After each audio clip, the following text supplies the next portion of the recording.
What's up, everybody? This is the poker coaching study session. Today, we're going to be looking at A way to remember what our opponents do, so we can create a HUD in our heads for live poker.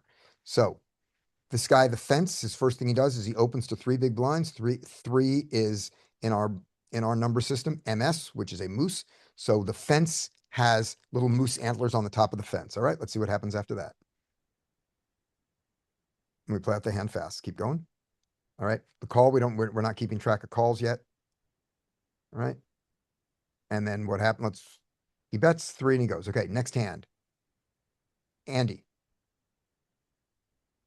Let's see what happens. We have a nail.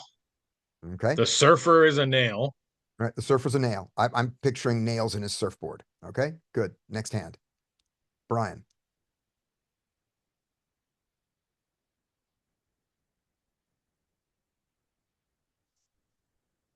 Brian's phone is off because Brian doesn't like this. Yeah, So, that's some antlers. right. He's got antlers and he's on a fence. So we already had it. We already had it, right? So this Yep. is the second time he's open to three. So this is good. We pictured that. And so if he deviates from that, you're going to notice it if you picture those antlers on the fence. Okay. Andy. I'm sorry, Bub. Yep. Okay. Um, Let me check for the calls. Yeah, he's a move. I mean, he's a nail. He's a nail. Okay. And who is he? You're either picturing a skier or a mouse, whichever you do. I'm going to picture Yeah. a mouse. And so you see the mouse, you see the nails in his teeth. Yep. Great.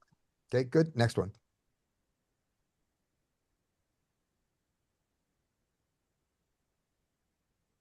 Okay. This is Rob. Yeah, he's a moose.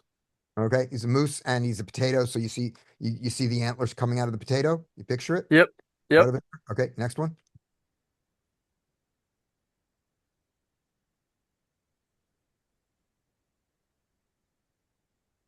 Okay.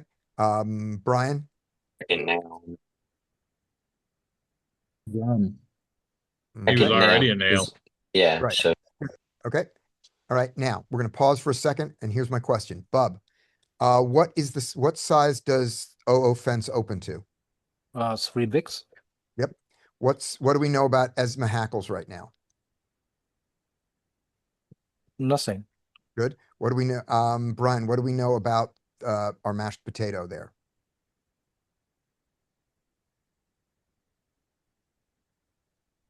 What's their open size? moose. Yeah, Three. which means they open to three. Right. Um, and Rob, what is the mouse open to? 2-5 is a nail. 0.5 there. Good. And what size does the surfer open to? Oh, I think he was a moose. He was a Got nail. nails in his Okay, no, I surfboard. think I walked away. Sorry, yeah. Right. Okay. Nail. Okay. Good. All right. Let's go. Let's do five more hands. I'll do the next one. All right. And by the way, you can jump the way you can jump to the next one. You can do that click up there. You can also do command arrow, if you're on a Mac, or control arrow, and that will take you to the next hand a little faster. All right, here we go. And then just the arrow keys will take you from place to place on your computer. All right, so another nail in the surfboard. Great. Okay, next hand.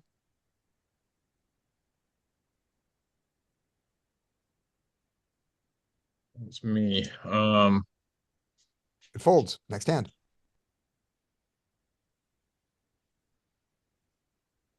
Okay. Is that the same size as the mouse is always open to? Yep.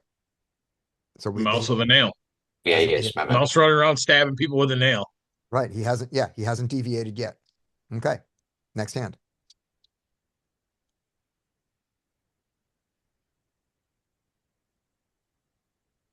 Again, hasn't deviated. Next hand. We still know nothing about Esma. This one's gone now. Esma's gone now. Maybe we'll get another player.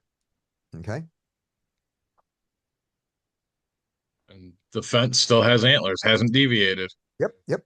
So these guys are probably, and this is, I wouldn't be surprised if this is going to do it, but, okay, let's do 10 more hands and then we'll do something else.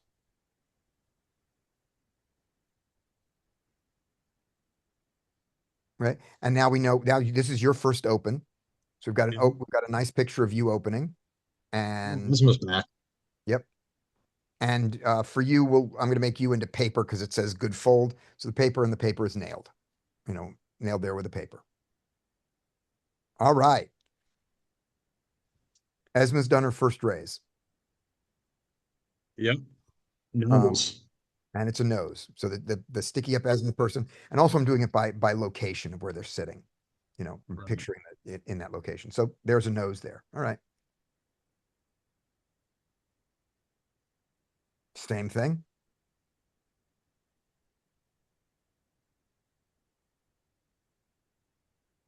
Right?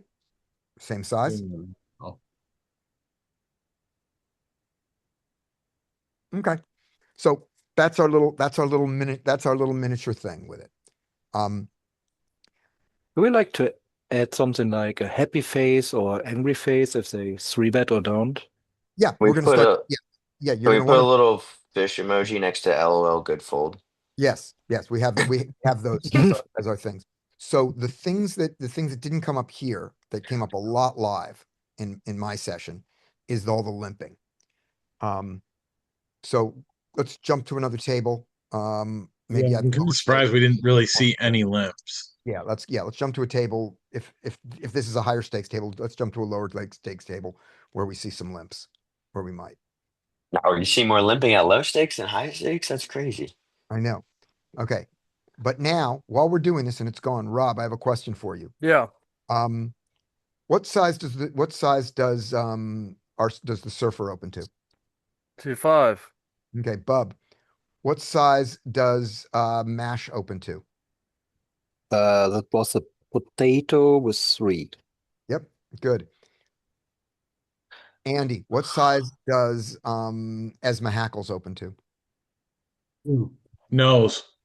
Yep. Let me wrote the tag. There we go. There. Now we're gonna have a bunch of limps. We should at least. Okay, because limps are important. Knowing what size they open to is not a big deal, except when they deviate from it. And we haven't had a deviator yet. We didn't, Okay, great. New people. Surfer's back. What size does Surfer open to Brian?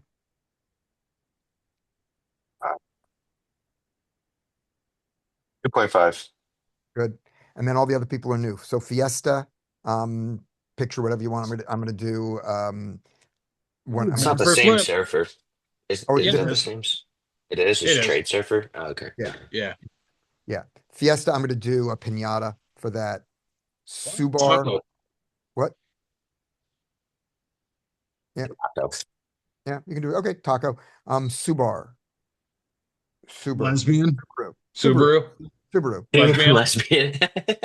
Right, lesbian, and I'll just picture my juggling partner, and then Racer X is easy. He's Racer X. Okay, let's see what happens. You say I checked. I'm not raising that. So we have. I mean, a so here's the non-fishy first player thing. might have thought about it, but This is a fine one. Your exploit is that you got to see the flop. So Yes. Racer X, here's our first thing. He's limped, so it's a crutch. Now. he's like Oh, limping the I- queen when he's injured. Yeah, so you can do that. You can see Racer X with a crutch, or you can have his teeth as crutches. The reason I was doing teeth as crutches that I wanted to do teeth as crutches for a little while is because all the openings I'm putting in their mouths. And so I'm going to put the raises on their foreheads. I'm going to do their raise highs on their forehead or how often they 3-bet there on different places of the face. So Guess what I was picturing when we were doing in my head. I was picturing like their crutches are leaned up against the table next to their seat. yeah, that's a great way to do it. And they get more and more crutches as they do it more. And are the crutches down or up? All that works great. I was going to try, I thought I was going to do the crutches for the opening size. I thought I would put it in their mouths also, but we'll see. We'll see what we do. And it doesn't have to be the same. So Racer X is a limper. And then let's go on. All right. So the lesbian has a crutch. That's easy. I remember when Katrina broke her foot. Now, but don't stop here because we want to see if they get raised. We want to see how they respond to a raise. Already it's checked through. Check through. All right. Good enough.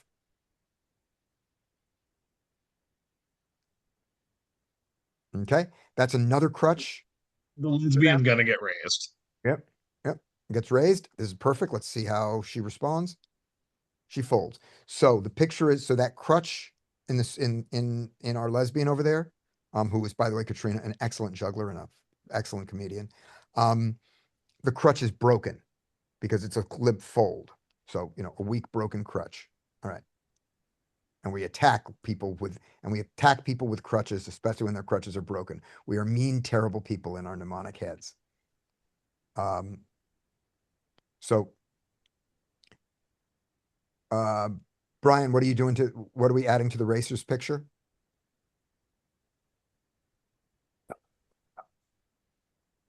Antlers. Yep. And he the has crutches up. antlers, right. And he has antlers and crutches both. And that's the important thing. Picture them both because that's how we know that that he's splitting his range. We like that. Now, the one thing we could add is that he only limped out of the small blind. Yeah, I was gonna say I wouldn't put too much on. Yeah. I wouldn't do He that limped yet from a small blind. because it was a small blind limp. Yeah, But so we might for now remove his crutches until we see otherwise. stick him in his blind eye. Stick a crutch in his eye. Blind him. There we go. There we go. He limped from the small blind. All right. Good. I expect a 2.5 here.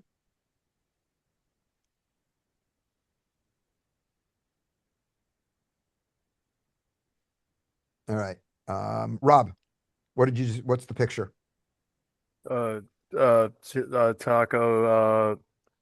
Taco nail. Good.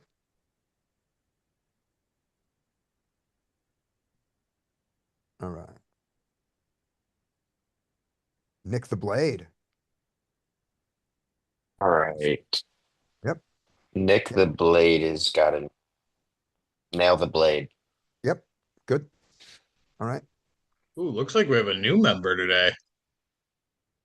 This is a new one. Chris? Oh, Chris. What's up, Chris? Chris is gonna think we're all insane and Chris is think we're going to do something. We're doing something insane now. We're in 10 we'll minutes to more normal poker stuff. Okay. Yes, we are not insane, Chris. No, we are, but we're not only doing this. All right, here we go. All right. So next hand.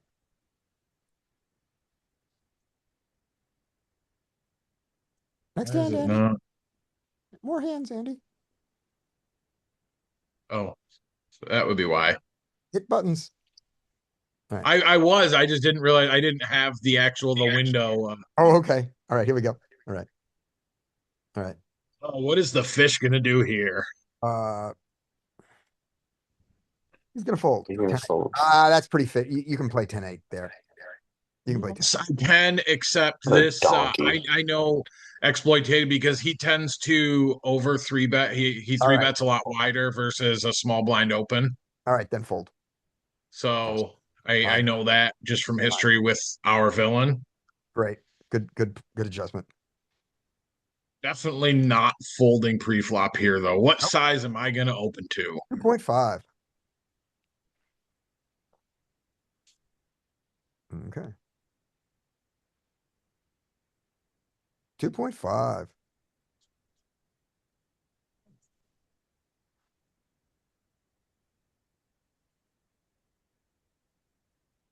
Okay. With a nail. Holds up. All right. So we still have just a nail. We're not mixing yet. Yep. All right. So we're going to stop now. I'm going to ask a question. We'll go right. So we'll start with Brian. Brian, what have we seen Racer X do?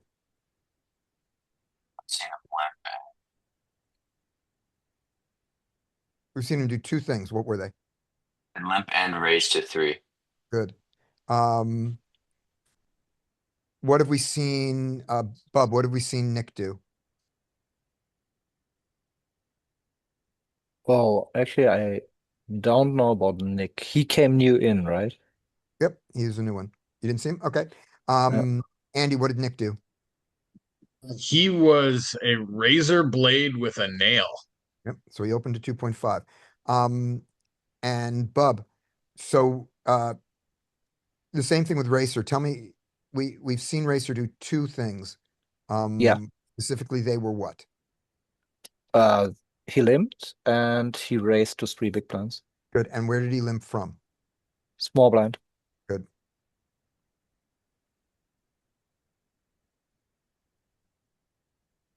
Oh, we got Sam here. Okay, good. All right. We got 4.5 more minutes on this. Then we're gonna move on.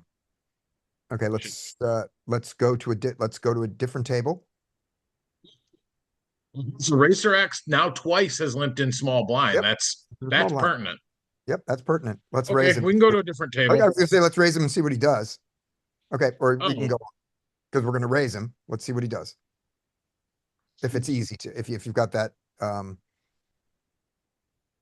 mean, I can get back to that hand very easily. get back to it very easily, do that. Otherwise, we're gonna move on. Too late. All right, too late. No, it's not. Here we go. It's right here. See something? Okay. Oh, I checked. Why did I check? Why did you God, check? what a fish. Oh, I timed out. Oh, you timed out. Okay, good enough.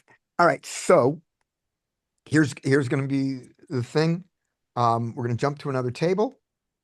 We're gonna spend 2 minutes on the next table, and then we're gonna do a review.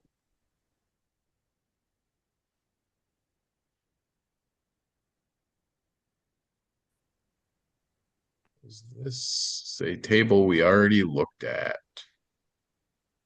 No, it is Nope, I not. don't know these people. All right, great. Surfer's back. And excellent. What's Surfer's opening size, Rob? 2-5. Yep, good. All right, we All got right. GT, GTR, the car GTR the car, or in a, Pennsylvania. yeah, G Tree. Could also, I'm gonna picture a chart. There we got that. Trade Surfer's there, and Smirk PA, I'm picturing a PA system. Okay. Got it. Big racing car. Eastern. Okay. All right, let's get a couple of hands on here. You don't know what a GTR is, Scotty? I don't know what a GTR is. I know what a Like a GTO is. Nissan GTR, badass car. A Okay, sweet car. all right, Like nice. one of the sweetest, coolest cars ever made. All right. Yes, actually holds records at Nürburgring. Okay, here we go. Now we got a bunch of people. This is great. We've got a hen. We've got our PA system. We've got Nick the Blade back. Rob, what is Nick the Blade's opening size? It wasn't it 3? Nope. Razor Oh. blade with a nail. Nail. 2.5. Oh, it's a nail. Yep. Okay. good. And Siberia. Great. So we'll do 2.2. Excellent. If you really wanted a 2.2 using the system, we would do a none. So Yeah. if you want to do it, if you want to just do it as 2.5, whatever, but 2.2, 2.25. So that's a none. All right. I And know this guy mixes open sizes though. yep, that's what we're gonna find out. Well, that's what we want. We want people who mix open sizes. We want to detect that. There we go. So 2.2. Let's see what happens. Oh, Okay, next one. okay. Yeah, you do want to go next. That's fine. I don't care. We can do it or not. It's Fold. gonna be a fold. All right.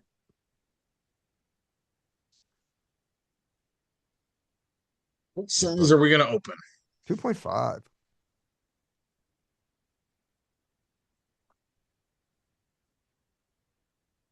Okay, there's our first one from Henny. So everybody got the hen with the moose antlers. I was thinking of some cognac, but Bottle of Excellent. Hennessy with him. Hennessy, that's fine. Whatever it is, it's got moose antlers on it. Okay, good. All we're right, probably gonna 45 limp here. steps. I think the fish is gonna limp. You better Oh, not. I was wrong. Okay, same 2.2, same none. Dr. Dre. Yep. Still Dr. Dre dressed up as a nun. Yep, yep.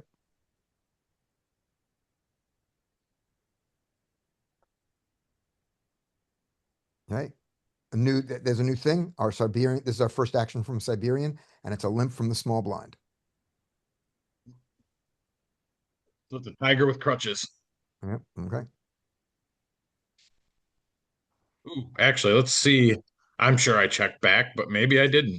Let's see how this one got played. Check back, flop a flush draw. Check, bet call.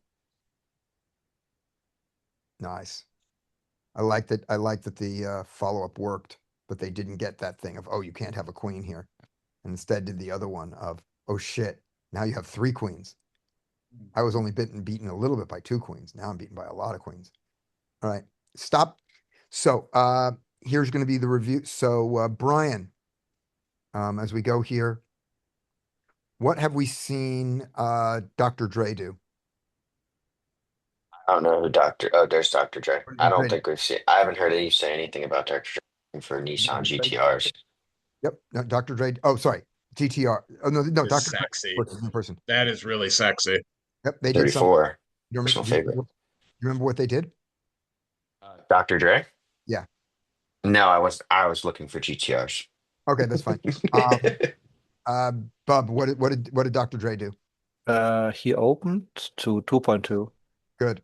All right. Buddy that's got an R33, an Right. actual right-hand drive.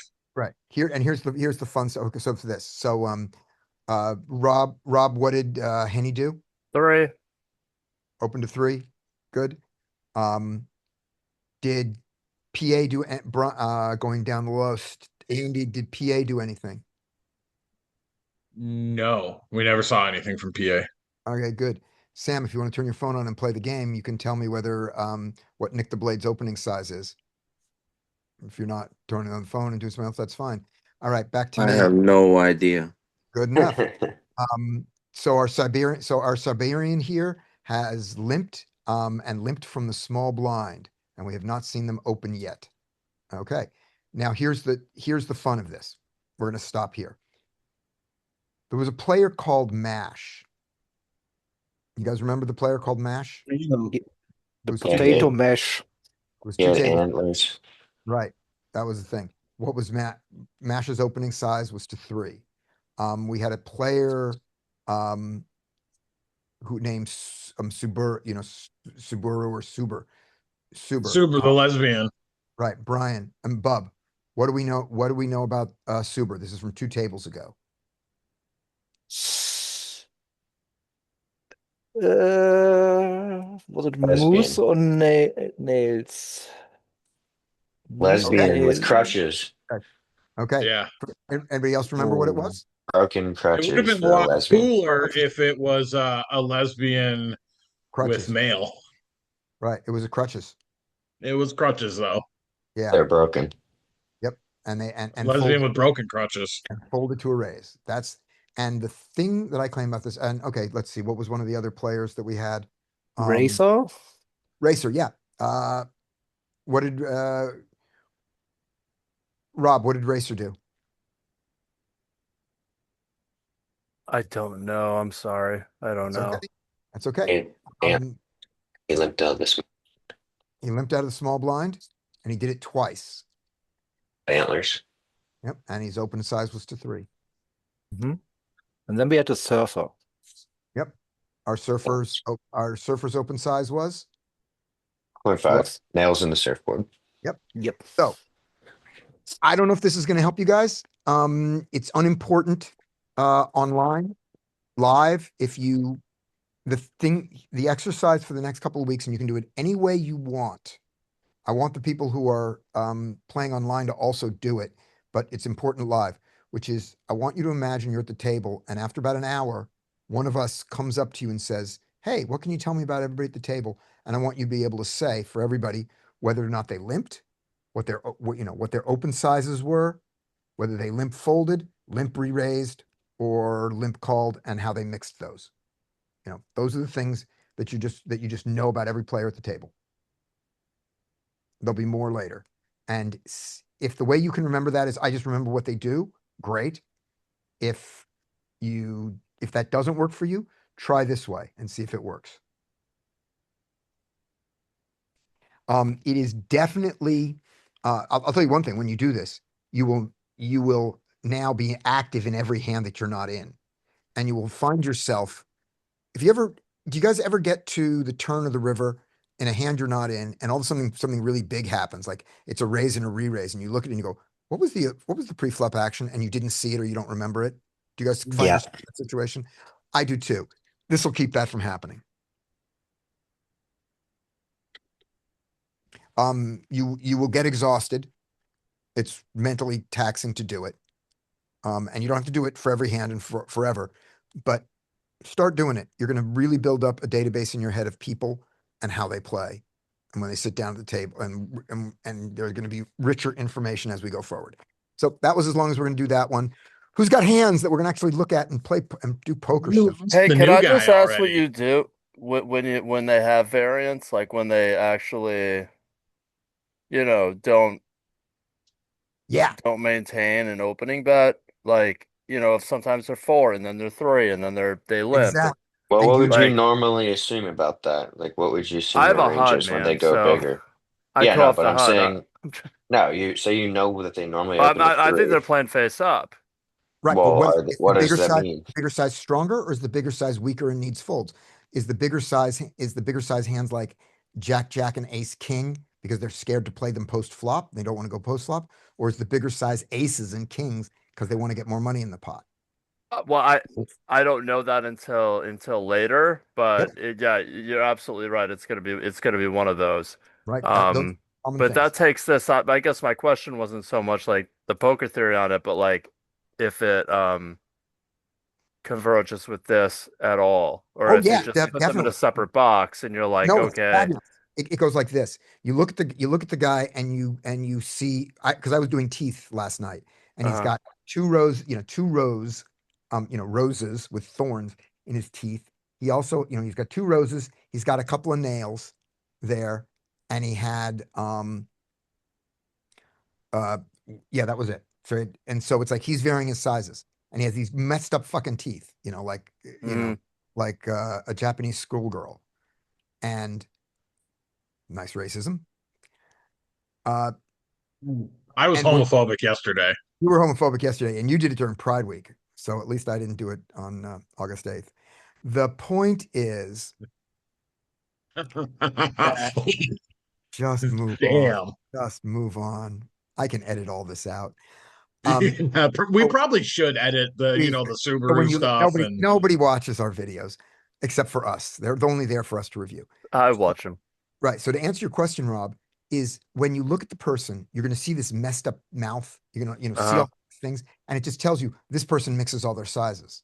So you'll be paying Right. attention to it. But if it's somebody who's always, going to four, who's always opening to four, Hmm. so they're which is A rose. rose. Yeah, the rose is there. You'll just go, oh, the four doesn't mean anything. I don't have to think that this is bigger or smaller. That's just his size. Right. Right. Right. But you look at him and he's, you see the nails in his teeth, and all of a sudden he opens to four. You should respond very differently than the guy who's got all roses in his teeth. Right. And Exactly. Yeah. first, That's what that's what my question was. right. And Right. the first thing you should do to that bigger size is absolutely not three bet them polar. Go linear until you see what that bigger size is. Yeah. So be happy to three bet with your aces and your kings and your queens and your ace king. Absolutely. But this is not the hand to take ace five suited on the first time. I think a decent assumption too, if you see 4 all the time, that's their normal raise, right? Mhm. And then all of a sudden they go to 3 the 3 is the less frequent. It generally we can guess that the smaller size is thicker value, right? Yeah. Exactly. Because Exactly. Just if like he if they're always opening to 2.5 and all of a sudden they go up to 3.5 for one hand and then back to 2.5, we can probably assume that the 3.5 is thicker value. right. And the reason you can do that for the minority of hands is because because we have a minority of thick value hands. Most Right. of our raising hands are not that good. You know, you see 3.5 goes to showdown. It's just absolute trash that okay, Yeah. he's just varying size. And Yeah. pay attention to where he's opening from. Like some people vary size by position, not by Right. hand strength. Yeah. We're not doing anything to detect that yet, but because it hasn't come up yet. But I had a guy last night who had limps, twos, and fours, and his limps and his twos were fucking weak. All right. Let's look at some actual hands now. I'm gonna throw one up real quick. Okay. Oh yeah, throw the one you wanted to do. This is a good time. We'll do that one. I mean, this is more bragging than That's fine. actual. I mean, I guess there's some discussion to be had, but Okay. who wants to take it? Um, Is let's it a go. pain in the ass hand? No, it's No, a it's fun one. Like I said, it's fun. bragging. So I obviously don't it's want a to play good it then. hand. I don't want to play it then. Then it's Rob's. Okay. No, I don't want to play Andy's hand. That means you're going to be That's playing a Andy's good hand. hand, Rob, not a you're doing bad Andy's hand. hand. If Rob doesn't want to play it, he's playing it. This is your hand. You got nines. Let's see. Yeah, What I'm happens. gonna like 7-5. Even bigger. You're out of position. Oh, 9. Yeah. 9, 10, anything like that.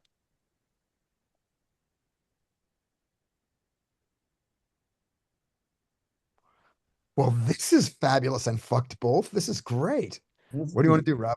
I would either check or bet like 33%. I think I'm gonna lean towards more betting I because love it. I don't have a heart. love it. Maybe I'm wrong that's too small. I've been No, making that that's a mistake lately. fabulous size. Multi-way pushes your bet size down in general, and monotone boards pushes your bet size down. Those are in GTO world, and they're It's also true. they are plus you bet 9 or even a little smaller. These guys are short. It's going to be trivial for you to get all the money. Brian's voice says he agrees with what I do. You just I was jam. about to say that's true, but we could look at something else. We can either check or go big here because we're not folding like when they have this much with our chance to build up. How much are they going to pay when they have the ace of hearts? They're going to pay a lot of money. I don't think we're Okay. going to get a ton of value from, we're not going to have a ton of floats from hands when it's multi-way and the board is monotone already that don't contain some sort. I think that would want Okay. us to just bigger. We're just not going to get floated because our point of betting small is to get them to call with all their weak shit as well, but they're just not going to have a lot of weak shit that continues. So the idea here, given their stat, you could literally just jam. And I mean, you could consider just jamming, but you could also consider you can check jam, you can jam, or I would consider just going like if we go, we are just getting the money in on the turn, even on it's kind of questionable on a heart, but You're like if we you're go not getting, big, you want to get the money in on a heart. So I yeah, yeah. Okay. Now, it's I think that there's going small doesn't have a ton of value, even though in theory we're supposed to be going small here a lot Yes. so here's So what Rob, do you because want to keep your answer or change it? Well, I mean, originally, 33% would be like 8.9, but we bet 9, so that's kind of silly to bet less after we got 2 callers. I kind of like just the shove, okay. and if you lose it, you lose it. But you're never gonna get an ace to fold. Um, And if it does, that's fine. yeah, that's fine. Does well, have yeah, no, that's great. fine. It's fine. But yeah, but you are saying, Scotty, that like my thought multi-way was correct GTO wise at least, right? Absolutely. And I'm betting, Okay. You're betting All wrong. right. even with Brian's You're reason. not wrong. Brian's talking. He's not No, talking. He's Brian's talking right too. That's why I'm exploitatively. asking. Right. And the reason that I'm betting small here, because what does it accomplish against these guys? Which is when I bet small and they have the heart draw, they stay with me, of course. They're not folding it. But I also Yeah. burn off one card before I go big. I Which think is I was wrong. Like I would probably be more about like 12 or 13. okay. If I I was would gonna say bet small. Right. we So you bet, should be at least betting enough that we're betting like half on the turn to jam. That's yeah, like enough yeah, that when Feder calls, where he's the effective stack. If Feder yeah. calls, we've made the pot big enough that he's calling like half pot. To be like That's what I geometric think we should or do. Yeah, okay. basically. Okay. Yeah. So I go 17.8. I think that's a You go big, but not over. Gotcha. Yep. And Yeah, the I'm not heart. saying jam. I don't think Okay. jam's great. I think that going big enough that we're just jamming clean turn. reaction. Great. Oh, Oh, okay, uh-oh. let's see no heart, and then let's just put the money in. Oh, that works too. I Okay, know. now we're Now fucking We want a heart. yeah, Yeah. now we Yeah, don't know. I mean, That's I bad. wouldn't bet more than half. I don't want to jam. I don't You want can't them to Yeah, bet ever more than yeah, half. call. yeah. You I can't bet mean, more than half. but The if they effective have stack is four. something, they're not going to be scared of a 9. They don't know we have the other two. I mean, um, so yeah, maybe like 35, like 35, for like I don't know, not small enough to where it looks obvious, but If you're going 35, you might as well just jam. Jam, The right. effective stack is 42 bigs. Yeah. Yeah, Shane, we're oh betting. my God, and Shane's only 22. I thought Yeah, that said we're betting- yeah, we're 220. betting Oh all in. man, okay, I'm gonna put my Shane all glasses on now. So now re-seeing that, my That- thought I'm gonna process in check. game, Yeah. we have an SPR of 1/2. Yeah. Yeah. I'm gonna check then. I really thought Shane had 220. I I wish he did. misread that. Yeah, I Yeah, wish but he did I don't too. want to. I don't want to check Yeah, here. what do we gotta at least put a little bit of Because- money in the pot. Right.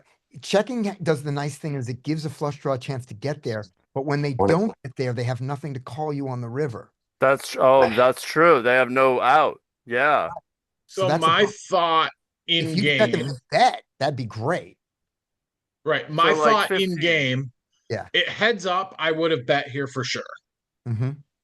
But multi-way with a super short SPR, I guess either way, like I 100% see you guys, and it was, but I figure we can check, and if we don't get anything, I'm gonna get somebody's money, right? Not if they Yeah. both a single. Maybe heart, like they 10, bluff 10, them. 15. If they But- bluff, it's great. If they bluff their heart, it's great. So we this.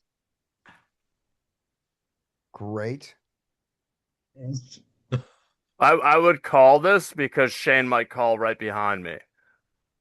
It's small enough to where Shane would call, which is what I probably Small should. enough too that if I raise to put Shane all in, even still with a naked ace of hearts, he has a direct price. He calls with a heart. Yes. Yeah. Yeah. Shane feels priced in with his heart right now. And that's Yeah, I was trying not to price him in as much, but what? Yeah. No, we want him to be priced in.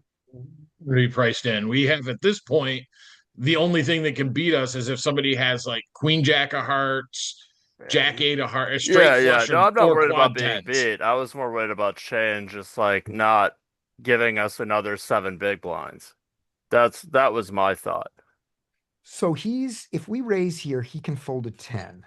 So we're not gonna, and if we just flat, he might call a 10 for 7. But if With he's got a heart, we can get 22. with 22 big blinds left, he fold a fucking 10. You're I right. don't- Against That two seems people? like Yeah, that's I don't. above. I think they're both so short that if they have a pair or they have a heart, Yeah. oh, Okay. it's like Great. We did that. Yeah, they probably have anything both, on this. right? If they have anything on this board, they can't fold. If they don't have enough fucking, All they right. don't have enough behind for. I And guess we- I gave him We're too gonna- much credit then, because I thought he'd fold a 10, but then He's got again, I 22 don't play big with blinds. 20 Yeah, big if blinds, so I if don't he's know. got a 100 behind or whatever, you know. Yeah, well, yeah, but I was speaking just because he was so short stacked. That's my thing is why because he's short stack, he's not folding a 10, folding his hearts. Oh my God. It didn't matter what you did. You're getting the money either way. Yeah, You got the best possible flop, Yes. he Well, best still possible called with that turn. ace. best possible turn. You could have just jammed on the flop they called. You could have Yeah. checked. You could have checked both streets, and you could have checked called to the river and gotten all the money in. Yeah, you Yeah. weren't losing. That happens like once a year. Right. No. It's a little bit of redemption for my full house that ran into a straight flush yesterday. All right. Oh, I watched Dude, straight dude. flush over quads yesterday. I saw straight flush over quads at the table. And Quad. was there a bad beat Ran, check? I mean, There's no or bad I beat guess at 2 my days room. ago. Oh, I geez. showed the hand yesterday, That but 2 days sucks. ago when I ran my full house into a straight flush. All right. You guys want to look at live hands or all face up hands? Live hands. Okay, let's look at some live hands. And you know what the worst thing was about the guy went runner straight flush. all all down drawing to a runner straight flush. Yeah, mine yesterday. I flopped the set. He flopped a straight, and then when I turned my boat, he turned his straight flush. Oh, and he slow rolled the quads. Oh, great. He rejammed the guy bets he check raise jams the river with the straight flush. The guy with the quads obviously snaps it off. It's like I have quads. And he goes, really? There's one of these, he goes, oh, straight flush. And flips it over like He there. was like he was bummed that there's no bad beat jackpot on. I don't know. He was just being a dick. They always Oh, what an asshole! Yep. they're all friends with each other. They're messing with each other. They do Yeah. that to each other. They're not it's not Yeah. truly being assholes. They're just It's messing with being each friendly. It's being assholes as friends. Yeah. being an ass to your friend. Like I have friends at the poker table that I would do that too, just because it's funny because he's my friend. Yeah. When I flopped the royal, I sat there and tanked on the river because it was against my friend. That's Right. so fucked When he up. jammed, I was like, oh man. Oh, I only have a royal flush. I was like, what do you have a royal here? And he was like, he didn't say anything. And I was like, ah. And I he was flipped over. afraid He had the bottom I'm end of the afraid straight flush, and I had the royal flush. Yeah, the bottom end of the straight He had a flush. straight flush. Yeah, Holy shit. I flopped ace king of spades on a queen jack 10 board. He had 8 9 of spades. Wow. We were both like Live poker is trying. rigged. I was sitting there and I was like, and the river he jams, and I was sitting there, I was like, because I was the whole time, I was like, what the hell can call me here? Like, I just have like, nothing happened until like I bet like really small on the first two streets trying to get Right. anything to continue. And then on Yeah. the river, I bet really small and he jams, and I was like, Well, it's I was great. looking at it was my friend, so I was like, oh. Like, what do you have a royal here? He's like, I can't. I was like, I can't beat a royal. And I called, and he flipped over straight flush. And I flipped over royal flush. All right. You're playing in the wrong. You should not be playing $2 in rake for the bad beat jackpot, but for that day you were in the wrong room. Okay, here we Yeah, go. First hand. This is going to go to in this list, Brian. All right, king 10 on King 10 limped to you. the. I think you could probably just check Mhm. load it here. Yep. So it'd be very, very good to know. Is this So guy a limp folder? is this Like guy to the be limp? heads up in position? No, the guy that limped from. What do Yeah, these crutches look like? This guy. Yeah, we wanted to know that. And in this, let's see if we have a note on it. This is before I was remembering these things. And we do not have a note on who it is or anything like it. But in the future, I will try to have one. We are very comfortable that this guy has just thrown in 5 dead dollars if we decide to raise. So what would you like to do? I mean, I'm kind of now wanting to like ISO to a massive size and play heads up in position or take down the dead money, but I think checking's fine. Right. What's the massive size? Well, what would normal size be? Would be like 60, 70 here. I would probably go to like 100 or like 90 if All I'm right, I'm going to. I'm gonna go to 80 and get called out of position, so that's not good. We I'm gonna wanted flop pretty fucking well. if bad. I'm gonna check. Okay, you check. That's fine. Because you're checking range, right? Yep. Okay, I don't have a check. I'm betting out. Get the call. Where's this range that continues here? So he can have king X, he can have pairs on under the that continue for one street. He doesn't have flush draws or basically we could say we can check here, go for see what he does and go for value on river. We could bet here trying to get one more street from his under pairs. It's So I think we're gonna get a bunch of value from like sixes and fives out the sevens on the board. mhm. So it's up to you. What is this player gonna do? Is this player just gonna stab? Is he brain dead and gonna stab with random shit on the turn, or is he going to check back we with don't have showdown?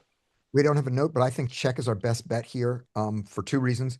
He has king X, and we don't beat all the king X. Nope. He has 4X, and we don't need to bet into the 4X.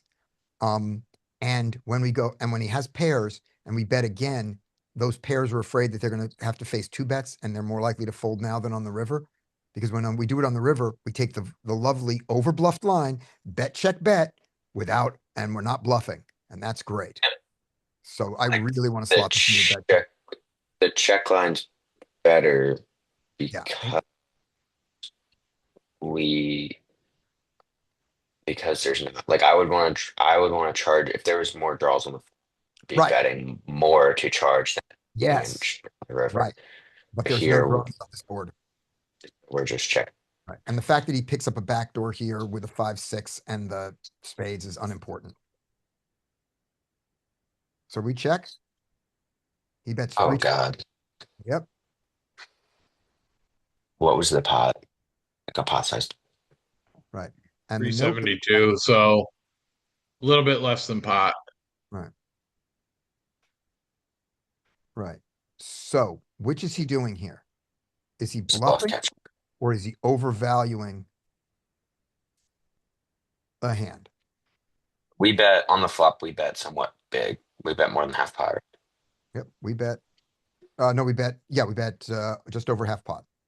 We bet like 60% on pot. Mhm.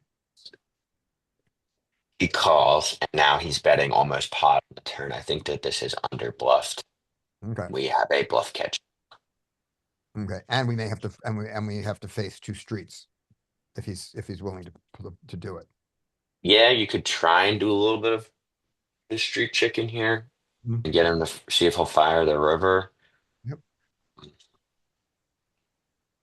think it's just hard for him to be bluffing here though. But Yep. we can call and You see what he call? does on the river. Yeah. I'd probably begrudgingly call the turn Right. and then check the river. We begrudgingly call the turn, check the river, he checks back, Yep. and we do not know what his hand is. We win. We Is win. it still a thing that And do we people think it was a some bluff? Do we think it was a bluff or an overvalued king? Which do we think it was there? It could just be, it's probably a bluff. I Could I also be- personally think it was a pair. Could be a pair. Could be a pair turned Um, into a bluff that he Yeah, it thought could be. that he thought it was he thought it was that he was betting for protection protecting, until he yeah, got really. called and he changed Yeah. his mind. But eights, like eights, it could be eights or something like that. Yeah. This is a guy but it answers my question. If this is a guy, it's good to check too. Mm-hmm. Yep. He's going to stab with a bunch of bullshit. And in his position, in his study group today, when he shows that he had pocket eights here, what he should be told in his study group is that yes, your bet on the turn, this guy has a lot of bluffs that he's going to give up on. But when you bet for what you think is value and get called and you feel bad, then you probably shouldn't be betting for value. Well, He's Right, better and if you're off- betting as a bluff, you probably need to continue it. So do you guys ever take hands that are somewhat marginal and I'm like going through their range and saying that I beat a lot of their range here and I'm okay with owning myself in this spot because I'm charging the large portion of their range this strong. When I get called, I'm not thrilled, but on the river I'm going check, check. I'm okay with losing sometimes, but I'm happy I got value on the turn from those draws that were in their range. yeah, but I would say that this But board, on this specific board, yeah, no, I wouldn't do that. no, But yeah, that's my thing. That's think like that's I do it often. Like sometimes I'll have an overpair and I'll turn second pair because an overcard comes out and I'm like, well, more of their range. And there it is gonna be hands that beat me. So I'm betting here and I'm gonna take a big size to get those hands. Rivers expect to win a lot. Expect to win and lose sometimes. So got value from the draws. all right. Brian, Andy, pocket sevens Ooh, lucky me. to a limp. I'm gonna ISO. Is that the same? Oh no, not the same villain. I don't think so. Oh no, I'm this was gonna ice. that's what- I'm gonna ISO to 40, maybe okay, 50. right. Sounds good. And just so we know, we don't tend to play this way, but this is a perfectly reasonable hand to call if people are not squeezing. Yes, Perfectly I reasonable, agree. profitable way to go. I'm gonna A little better to do on the button, but I don't hate a call here, but I'm cut off. I'm gonna ISO. I'm great with it. I did ISO. I think the ISO is better, but and now we get this. This is very bad, but now we get this. I mean, it's really not even that bad. Even if he folds, we're okay. We're in position.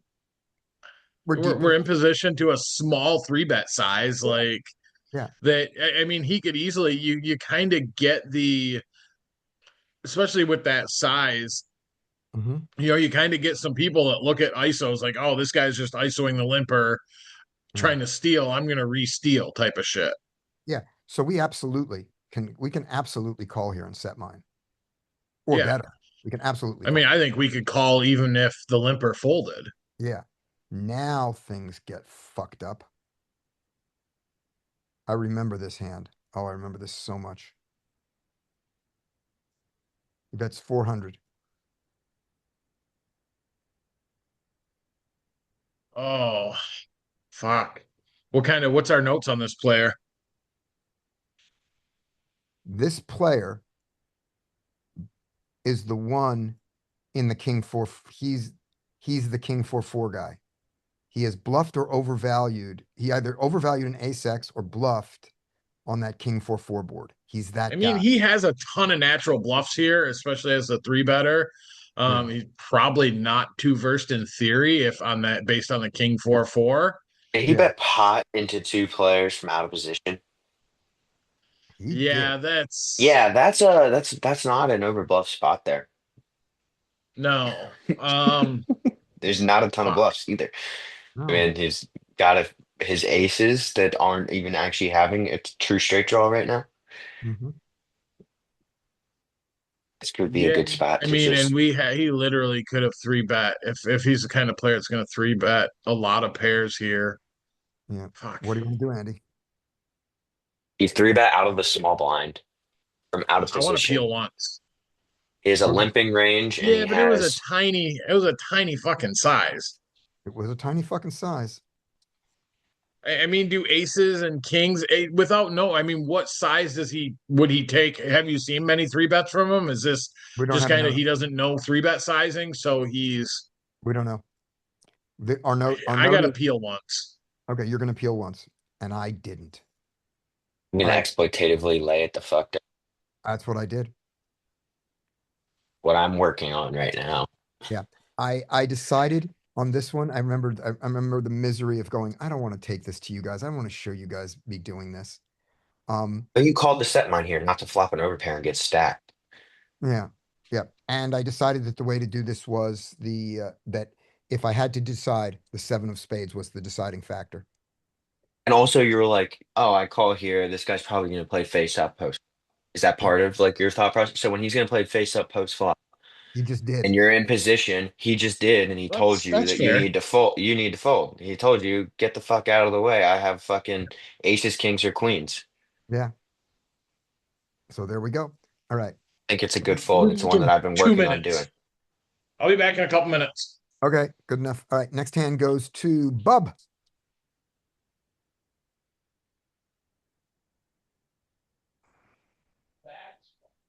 You're on the button. You got 8s. Okay. We raise to Let's do that. 30. Get called and a small re-raise. Small squeeze. Yes. I personally would just call here. Yeah, great. I hope we the don't other care if guy this stays in. Yeah. We don't mind pricing this guy in. We're set mining. Yep. Good flop. All right. Hopefully we don't see a 600 bet. But let's see. Check. I guess they check. Check. Check to you. 2 checks to you. Yeah. So in these spots, I personally like to bet. Okay. I wouldn't even go too big, like 150. Okay. I go 100. Yeah, that's good. Call. Fold. All right. What do you think about this guy's range right now? What do you think he has? He will have some pairs, obviously, and draws, but I don't think that he has a hand like Queen Jack randomly here. So I think if overcards come like a king or queen or jack, it's pretty safe for us. Right. And do you think that we are, if he has a bunch of pairs here, we are ahead Yes. how often? Um, yeah, I guess he can have pocket fours here, pocket threes. Pocket deuces could fold on the flop, to be Right. fair. Mhm. So fours and threes, and then pocket nines could have called pre-flop. I think pocket tens should three bet every time. Right. Do you agree? Or do you think they call that pre-flop? So some do. I would three bet pocket tens there. Hmm. Against the button. So here's the thing. I am no longer confident that we are actually ahead. Okay. So when he has a pocket pair, and that's what he did it with, we beat threes and fours. Oh yeah, and be behind five, We're six, behind sevens five, right now. six, and sevens. We chop with eights. We're behind nines and tens. Mhm. Are rarely ahead of his pocket pairs. We're ahead of all of his ace X that hit a pair. We are ahead of all of his non two pair. We're ahead of his 7-8. We're ahead of his 4-5. We're ahead of his 6-8. Why would he have 6-8 in this situation? But we're ahead of all the ace X, all the suited ace X that just hit one of those.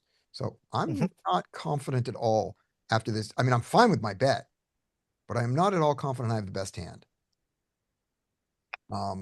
And perhaps the worst card in the deck to get right now, the two worst cards in the deck are an ace and a 3. Because the 3 gives Yep. his pocket threes a set, and he gives his fours a straight. And also fours are pretty bad. A 4, 3, and a 4 are both pretty bad. Like, here we go. But that card's great. Good cut. That's a good card. We are now very happy. All right. And he checks. What size would you like to go? Uh, Or do you Here want in to? these spots, I go for 1/3. Okay. That's when nuts change like this. Okay. I'm never going big. Okay. All right. I go 200. So a little bit bigger than a third, 2/5. Anybody going bigger, like on a big size here? Guess not. What are we targeting? Much of his range is inelastic on this turn. I think it's that one. I think we can. I think his range is highly elastic on this turn. Agree with you. That's what I'm thinking. I think that we're. There's a size that pocket tens is going to fold to.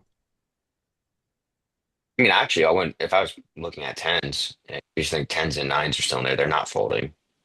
Yeah, nines are not folding at all. Tens are not folding. Tens Six, still eight. have a overpair and a gutter ball, and others don't like But pocket a fours pair could plus a straight draw. fold. Pocket, Yeah, ace 5, yeah, ace 6, pocket ace 7. yeah. One pair hands, right? Yeah. So we get a call from that hand class. We get the jack. He checks. Okay. So I think he actually has a hand like two pair, maybe a set. Mm-hmm. Maybe a weirdly played set.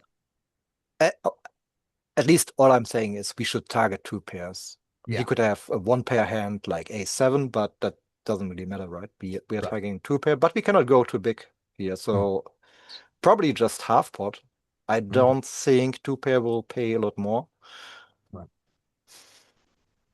Okay. I go 540 and he folds. Just Yeah. around half. Yeah. I agree that on the river, we don't want to target the one pair hands because so many of them are going to fold to almost anything. The one pair hands. Yep.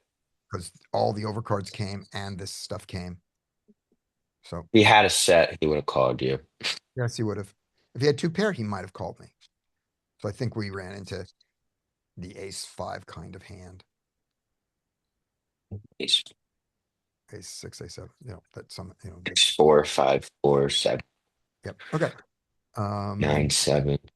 Yep. Here we go. All right. Andy's gone. So limp. Andy's back. Okay, here we go, Andy. This actually you're gonna take the next one. It's Brian's up anyway. Brian, limp to you, king six suited, limp limp. You can complete this. Mm-hmm. And you can attack. You can do both are reasonable. Which do you feel like doing? Which do you like better? I But love complete. suited kings. The complete. Okay. We're very likely to be out of position. So and Yeah. Yep. So there we go. so If this guy, if this guy has a lot of limp crutches, a lot of broken crutches, I think I and you want to. can do. I think I want to definitely go big and attack Yeah. him. If this guy splits his range, I'm more likely to do it. If this guy has lots and lots of limps and I haven't seen him raise, I don't want to do it. If this guy has any limp re-raises, which he probably doesn't from this position, I don't want to do it. And if this guy's in our new mnemonic, if this guy's got a lot of limps, but not a lot of broken crutches, just a lot of limp calls, I definitely don't want to do it. I don't want to take this against a limp Well, call. even in general, I think it's good to do the hungry horse thing here of or just I and squeezing. Good What's the hungry horse thing about squeezing? I didn't hear you. squeezing. He squeezes good, better, best. Like he'll three bet wide against one open or like Mhm. one middle position open. When it's an early position open and well, he's only squeezing good, better, best. Yeah, this is not, and this My doesn't, my top of rate, his top of rate right. squeezes. This is, And like when people and ISOing from out of position, he's like yeah. Okay, so we get to see a flop, and we get to flop pretty good. Check to you. I'm gonna check. Okay. We get a bet of 25 and a call. How deep are we? We're very deep. We're pretty deep. I would say that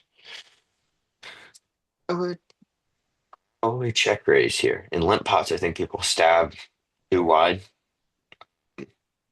So yeah, we can be up against rates. This guy did call, isn't ideal either. So you could just make a call. He didn't call next to act either, though. He called next to act.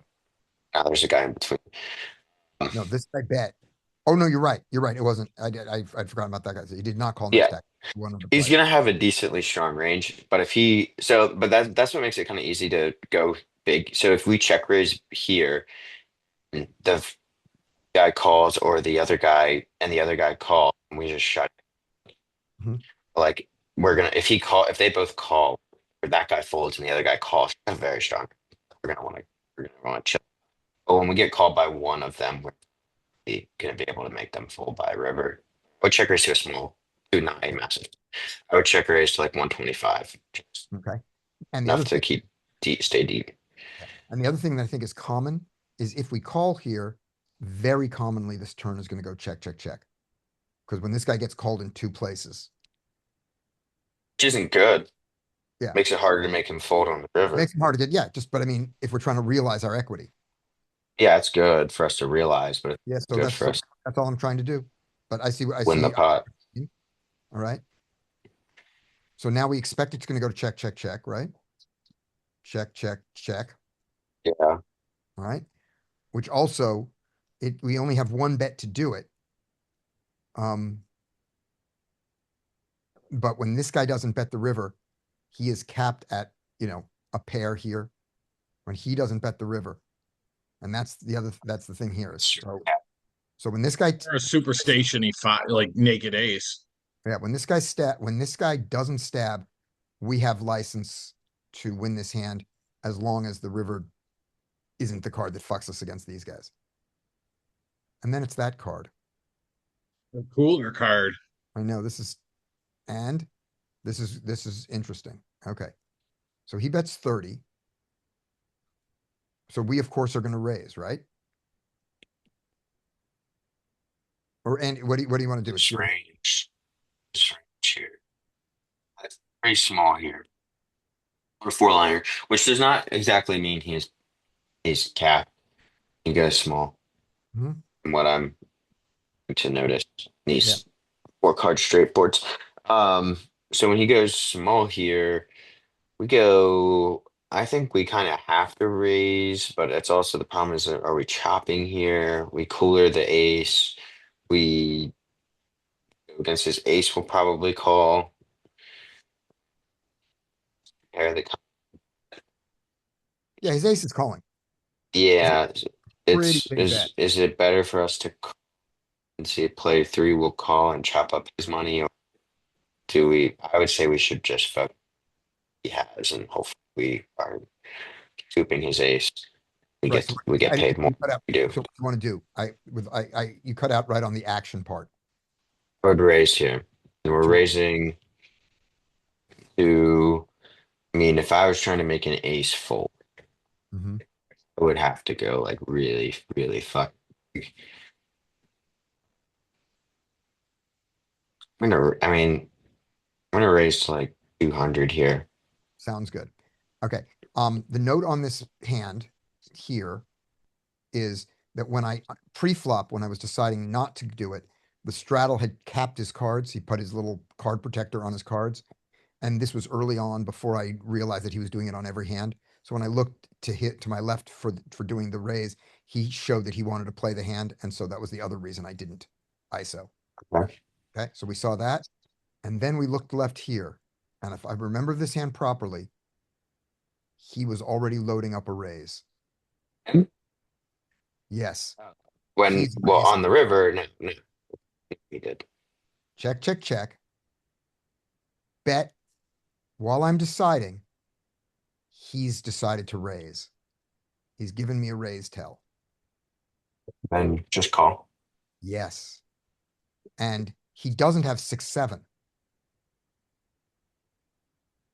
No, he doesn't have He doesn't have 6-7. So he has an ace. Or he has like ace 6-7. 5, ace 4, ace 2, ace Yeah. 3. I mean ace 3, not ace. Oh, he raises, which is Literally any ace. He Yeah. bet the flop to it basically bought him the river. so there we go. So he raised, which is great. This guy called, which is great. And now, What? That now I want to raise. yeah, now we raise. How much?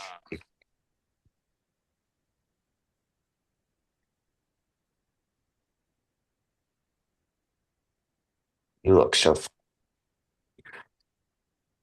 If we raise, it looks so Yeah, it looks incredibly strong. good. Like 400, 300. All right. I think 400 is probably want to use. This. Ooh, 265. I think Yeah. that once he raises us, we don't We have both a have six. We both have 6s. yeah. Yeah. Just I'm, 4 I'm, 6. I'm doing, because of what you said, this looks so unbelievably strong. It's got to be a number that he goes, but fuck it with his ace. That was why I did it small. Yeah.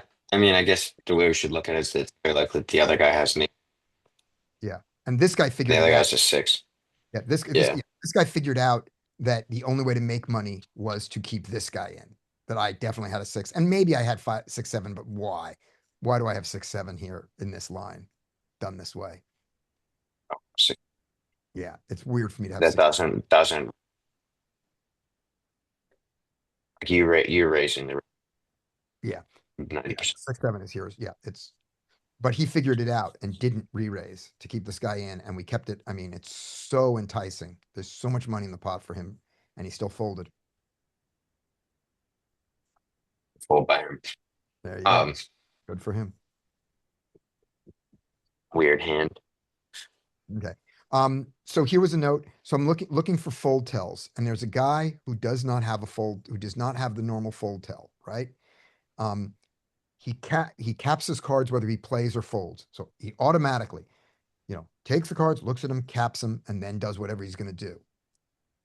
Except sometimes he just doesn't bother.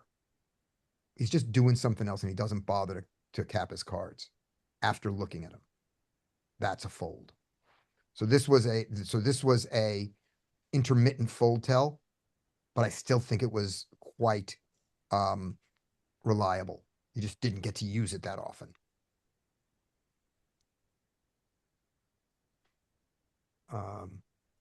Anything else? Suited to the horse, he has a double suited, just not many size. He varies his open sizes. He rarely open limps, but not never. So we just have so this is just a guy. C3, lots of open limps. So this is just my notes on people. Okay. None of this matters. I'm just seeing, okay. We talked about this, knowing the rules.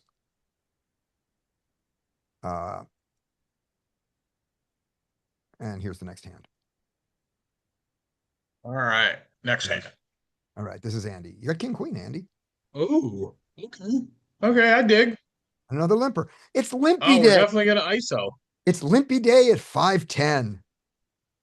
Everyone brought their crutches today. They did. All right.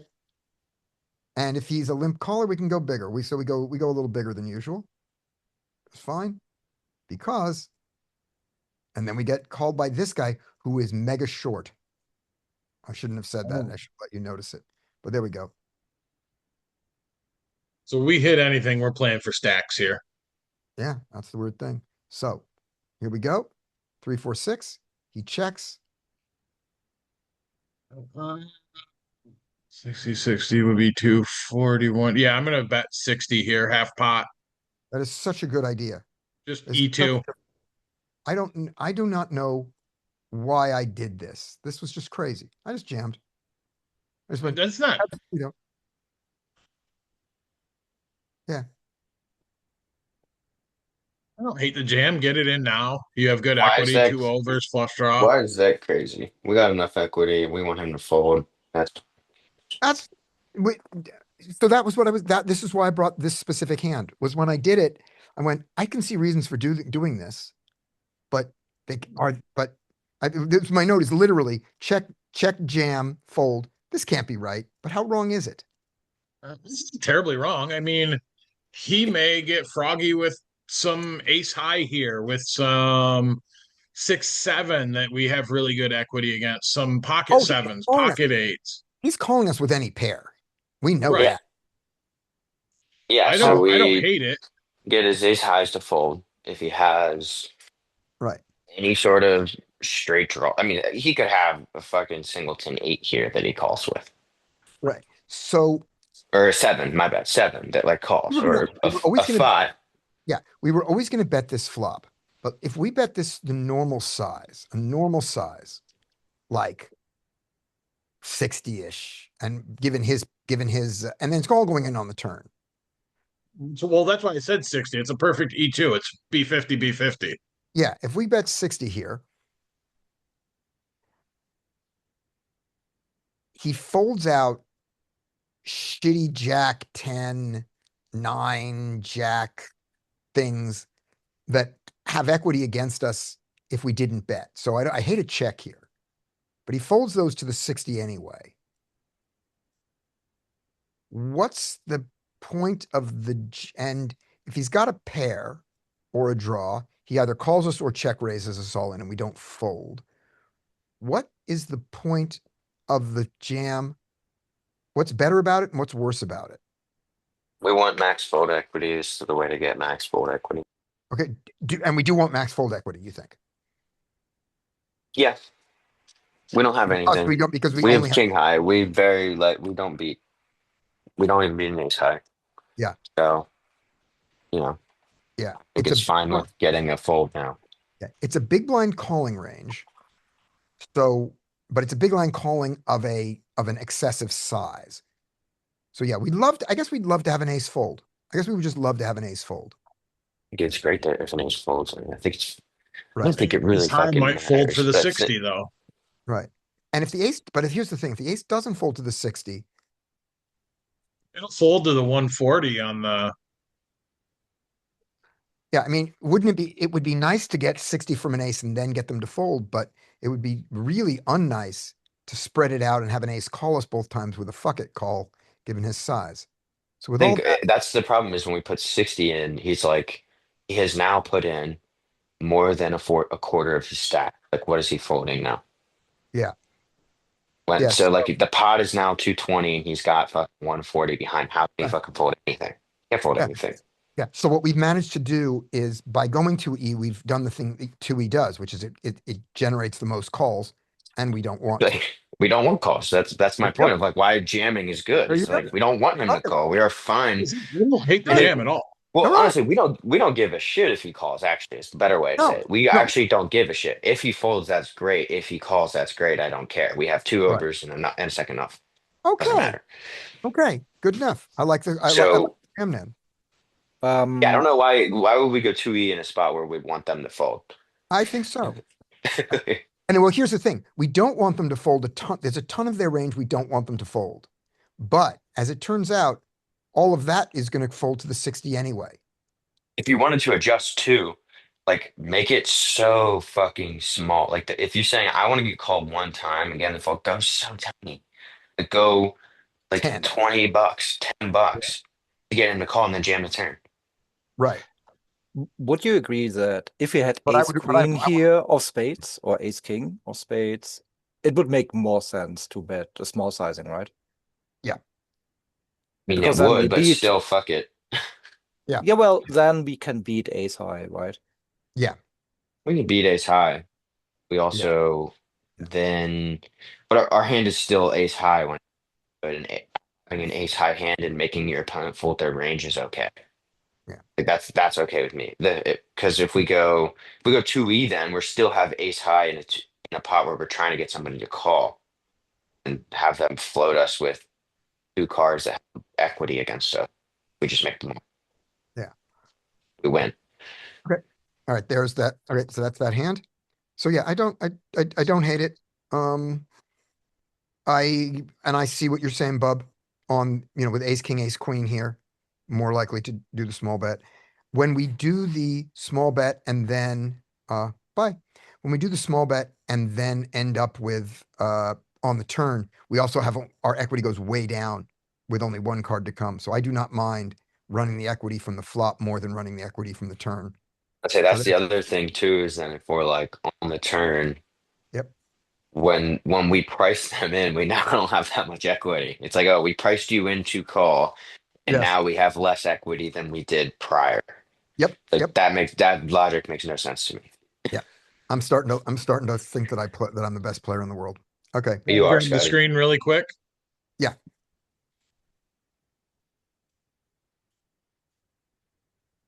So I just a quick show. I plugged it into Equilab on the flop given. So this is what I assigned for their kind of big blind calling range. Oh shit, I was supposed to have that too. Yeah. Which isn't going to change anything really. I mean, we think that's a fair range. At 200, do we think they just jam the eights? No, not necessarily. Not everybody does. Yeah, let's do that. Let's take that as the range. Okay. So on that flop, I mean, we have almost 70% equity. Yeah. So we don't mind. I mean, do we really mind keeping in some of the ace X stuff? It's on the turn. This is our equity though on the flop. Once they Right. go to the turn, our equity crashes. Right. Calling range. Like I would just look at it in the most basic form ever. Is what is Yeah. our hand? Our hand's a draw. Yeah. What does our draw want them to do? Fold. So what the fuck are we gonna do when there's two? He's got 20 big blinds, and we have a draw. Just apply max fold equity. We don't give a shit if he calls. We don't give a shit if he folds. We want to see all 5 cards, and if he folds, that's good. Who cares? I like We have a that. ton of equity if not. I like that simplification a lot. All right. Here we go. Let me grab the screen back. Like if you had value here, oh yeah, I'm going like this shit. I'm gonna go so tiny, trying to milk everything out of them because it's like I'm not folding for 20 big blinds at any point if I had an overpair. And if I Yeah. go like really tiny, I can get him to call, maybe float me and go really tiny again, and then by the river, he's got nothing left, and we just put the money in. All right, here we go. Yep, and Bud points out exactly when we spread out bets, we lose some of our fold equity. Exactly. And so that's why I did what I did, and now I feel better about it. All right. Limp to our sixes. And the note for the limp to the sixes, let's see if we have any note on the person. Here was, I open raised a king jack offsuit in early position. I got flatted by ace queen suited and ace king offsuit in a 5-10 game. So live poker is alive and well. And somebody limped an ace jack suited from early position. All right, here we go. Sixes. We have no note on the we have no num on the open limper.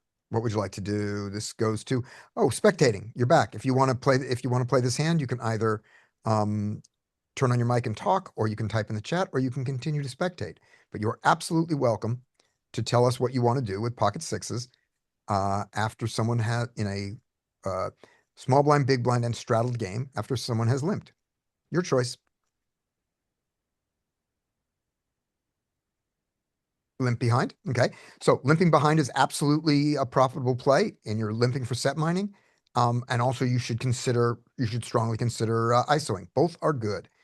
The things that make you want to limp behind more is if these players here don't tend to squeeze when they see limpers. If you've got somebody back here who likes to put in 80 and 100 when they see limpers, this is a bad limp behind. So if you don't get to see the flop very often, you should be ISOing this or folding it. I went for the ISO this time. So there we go. Went for the ISO. Got 3-bet. Not great. Got to put in another 100. He's got 850 left. What would you like to do now? Call. All right, let's call. Let's flop badly. And he bets 150.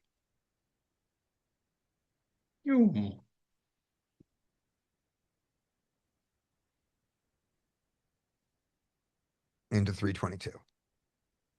Call, fold, or raise? No, don't raise. Do you want to call or fold? Spectating. I'm looking at you in the chat while you type.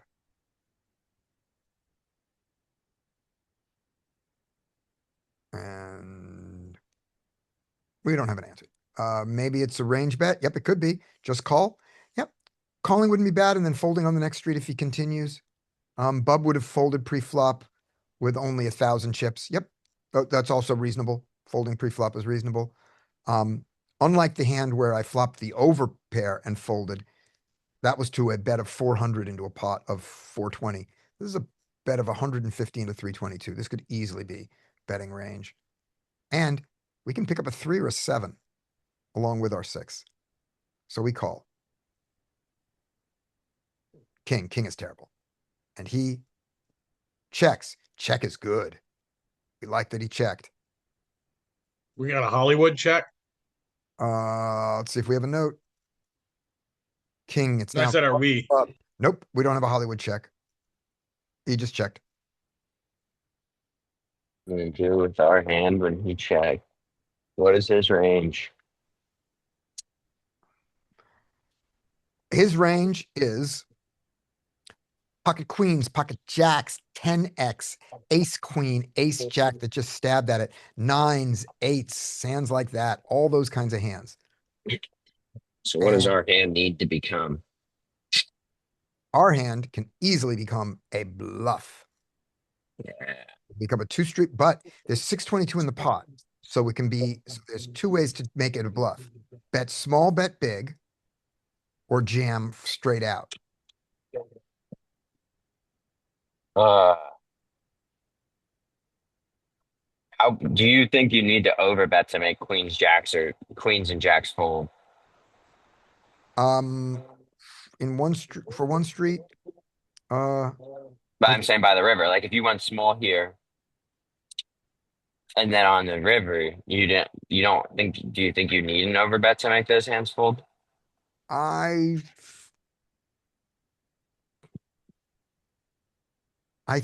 think so. I think with only 700, I think with a SPR of 1, it's a little hard to get the queens and jacks to fold. That's what I think. We'll see though. Spectating. Okay, well now I would think that we don't want to bluff. Right, but We can make ace high fold. yeah, Well, ace high doesn't matter. We beat ace high. we So beat this guy, right? So, spectating is talking small and big is the thing. I chose to say that I'm gonna play against the ace, queen, ace, jack portion of his range here. And just check. And then I changed my mind on the river. When the king came on the river and he checked. Oh God. Oh, and when he bet 450, that's right, that's what happened. So I did this and now he bets 450.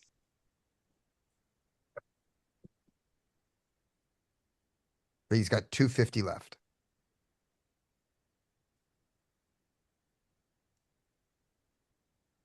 It still feels like jacks, queens, check anytime. does. Yeah. It really does. Is he a good player? Because I'd be going for value right now against him. Mm-hmm. Who Did. does. Yeah, he did.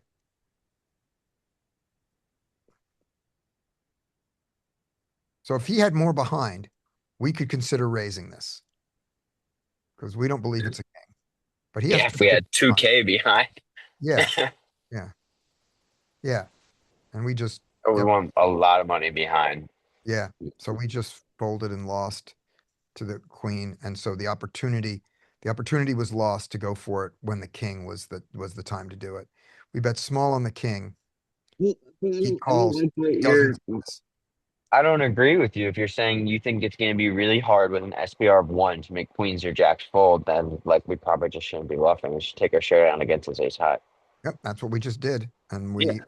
we didn't take a showdown. He either bluffed us off or we folded to his queens and jacks and ace 10. Yeah, I think Yep. he made the right fold. But my thing is like so let's say you're on this turn. What was it on the turn? There's 700 and there's a $600 pot. Yeah. So if he had 1,700 behind, you're turning that your hand into a bluff, right? Yeah. What do you get? What size are you going to use? I'm gonna go on here. I'm gonna go like 300, 400 here and jam river. And when the second So king, on that king, are you going to jam river? yes. Okay, Yes. it's Even though- actually not terrible. I mean, like I would hate it, but I would think I still have to rip it because this is Right. exactly how I would play ace king.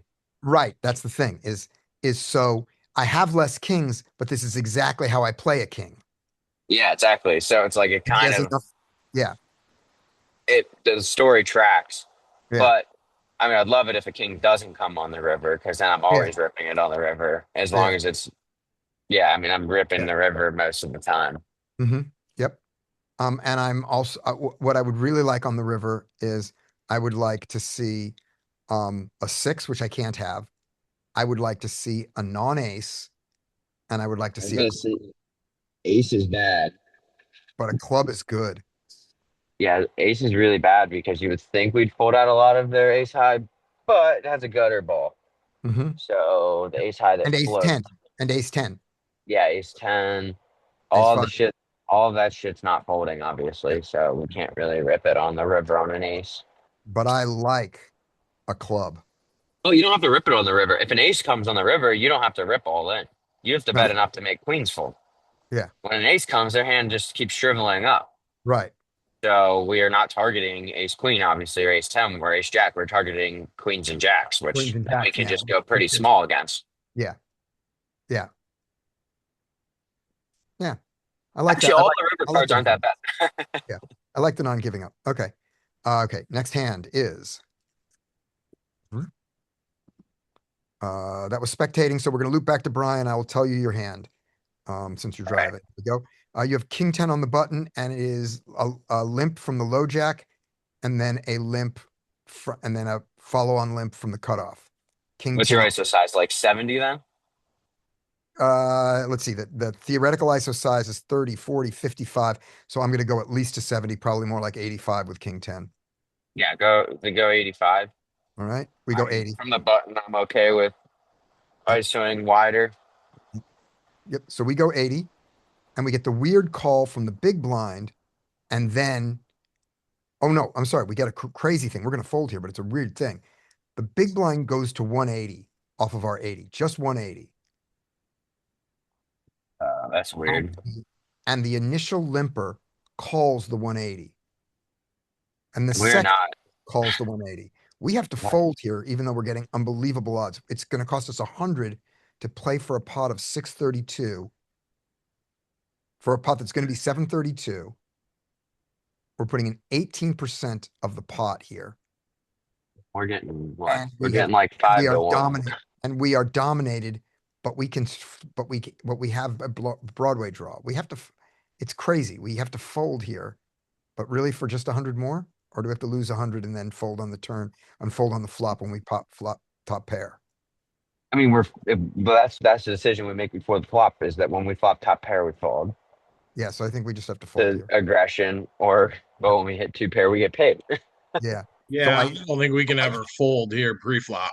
yeah, I did call. I mean, Larry would argue against it, would argue against us calling, but Yeah, Larry would say we shouldn't ISO, but that's okay. right. so we call, and let's get the worst flop in the world. Let's get king 6 8 and feel we have to return. Oh, nope, that was as far as I went. I didn't even put in the rest of the hand. Oh, we're on the. I didn't Oh, even put did in the rest nothing of the else hand. happen? That was the only thing I put in. That was the note. Did going you to end up? Did you just fold on the flop then when you were price, playing? but no, here's the note. The note is, I'm so clearly a fold, but pot odds, price, fuck, call, stupid. It was double like that pocket tens hand with me where I flatted because I thought the guy just had a super strong range and then get ISO'd. It's like I have to fucking call now. Like I don't even really want to call, but Yeah. I have 4 people call. I'm calling like 80 to win just Yeah. off of without any more money going in the pot. So I did this. So with this here, I didn't even bother to put in what the flop and turn was actually. Let's just assume the flop came ace, 9, deuce, and he bet and I folded, whatever it was. It was just this idea of really, King 7, and we were against King 7 suited. yeah, whatever it was. But just the fact of he went to 100, this size, do I really? And I don't hate the ISO.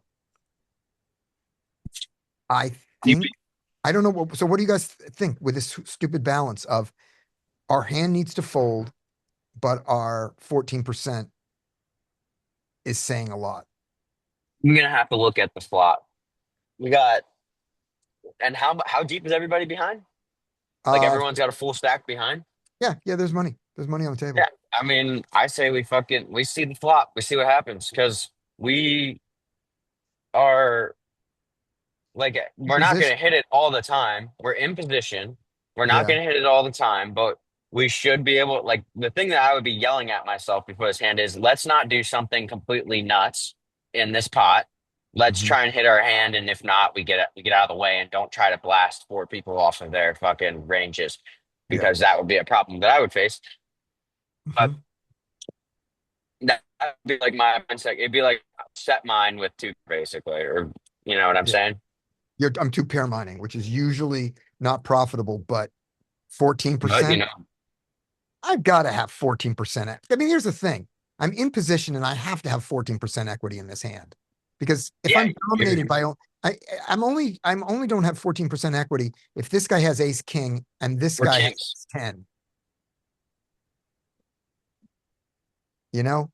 I don't No, have 14% you're equity against king king. yeah, you don't have if he has specifically kings, you're crushed. But when he has ace king, you still have some you're dominated, but you have some Yeah. equity there. Right. And Yeah, I when have to and you want him to have ace king because your goal is to hit 2 pair. So Yeah. when you hit 2 pair and he has ace king, you fucking stack off on his ace king. Yeah. Yeah. That's As long kind as of like what you want. Yeah. As long as I'm not double dog dominated. He Yeah. has Yeah, ace king. double dominated would be uncomfortable. As long as I'm not double dominated, I probably have 14% realizable equity in position. Yuck. Okay, good enough. All right, I think that's good. here we go. Next hand goes to Andy. Ooh, queen again. All right. Again. In the world of limping. We are going to Oh, ISO. okay. So this guy. So you've noticed this guy has limped every hand and he's Yeah. called a raise and a re-raise. Yeah. This is the guy. This is Ilyos. This is the guy with the pocket queens at the end of the night, I think. I think that's this one. Is it? No, this is not pocket queens night. But this is that guy. This was a guy who's we now have a style of this, is that he's calling big raises and like that. So we probably don't want to be ISOing with king 10, but we do want to be ISOing with king queen. That's for sure. So what you're saying is he doesn't RFI. He only limps pre. That's what we're thinking. That's what we're thinking, that it's this guy. He's Yeah, probably like the guy who the got flatted the ace king and the ace queen. All right, here we go. So here you go. What would you like to do?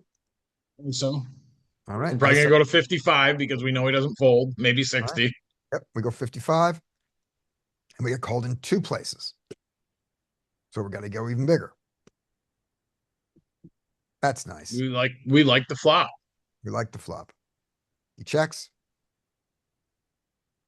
I know multi-way theory says we like to bet small here, but I don't mind exploitatively betting big. Yep, I don't mind it either. Like a 120, 130. Yep, charge flush draws extra. Yeah. Yeah, our hand can do it. We don't mind it on this board. And I went, and I didn't. I went small Or again. did you input it wrong? No, I went tiny. I went tiny. Huh. I'm not sure why. I like the idea of the bigger bet more. Here we go. Yeah, I don't know. Yeah, we get called in one place. And then life gets worse. Yeah, I mean, now we kind of just need to. I mean, that sizing. I mean, granted, multi-way theory, he should never be floating with a naked ace, but But his flush draws have aces in them. yeah. So I think we're gonna check and assess. All right, check. He checks behind. Great. We usually have the best hand here. That's not great, Yeah, now that's great and not great. It's both. right? That's not great, and it doesn't suck. Hmm. Fuck, this is kind of a nasty spot. Um, I mean, I think this might be a spot where we bet fold. Yeah, we can bet fold here. So we Um, can bet fold, and we can certainly check call. We yeah, check. either of those bets. options. Yeah. I mean, I would have said bet if we were bet folding the bet around 200. So I think this is an easy check call. Yep, we check call, and it is. And we expect to get shown a flush here a decent amount of the time. And apparently we Bluffs, just won. right? Apparently we just won because we never see his hand. So apparently we won this hand. This is the guy with the quads, right? Oh, no, this is not. This I was was- this. So This is the guy that bluffed. Yeah, I thought it was. So this is what it was on this guy. It was a bluff. We induced a bluff because it went like this. I had already decided when I was deciding whether we're checking or betting. I decided when I checked that I'm going for check call. That's the purpose, is to do this. If he had jammed, I would have thought about it more. But any reasonable size, it was check call any reasonable size. And if he bet some stupid size like 20, then I would consider raising. So check, bet, call, instant call, and he just says, "You're good." So we didn't even see his hand. All right. After Andy is Bub. Bub gets ace queen. Down. Nice hand. And there's the limper again. There's our limper again. Is And now this guy ISOs him. Hmm.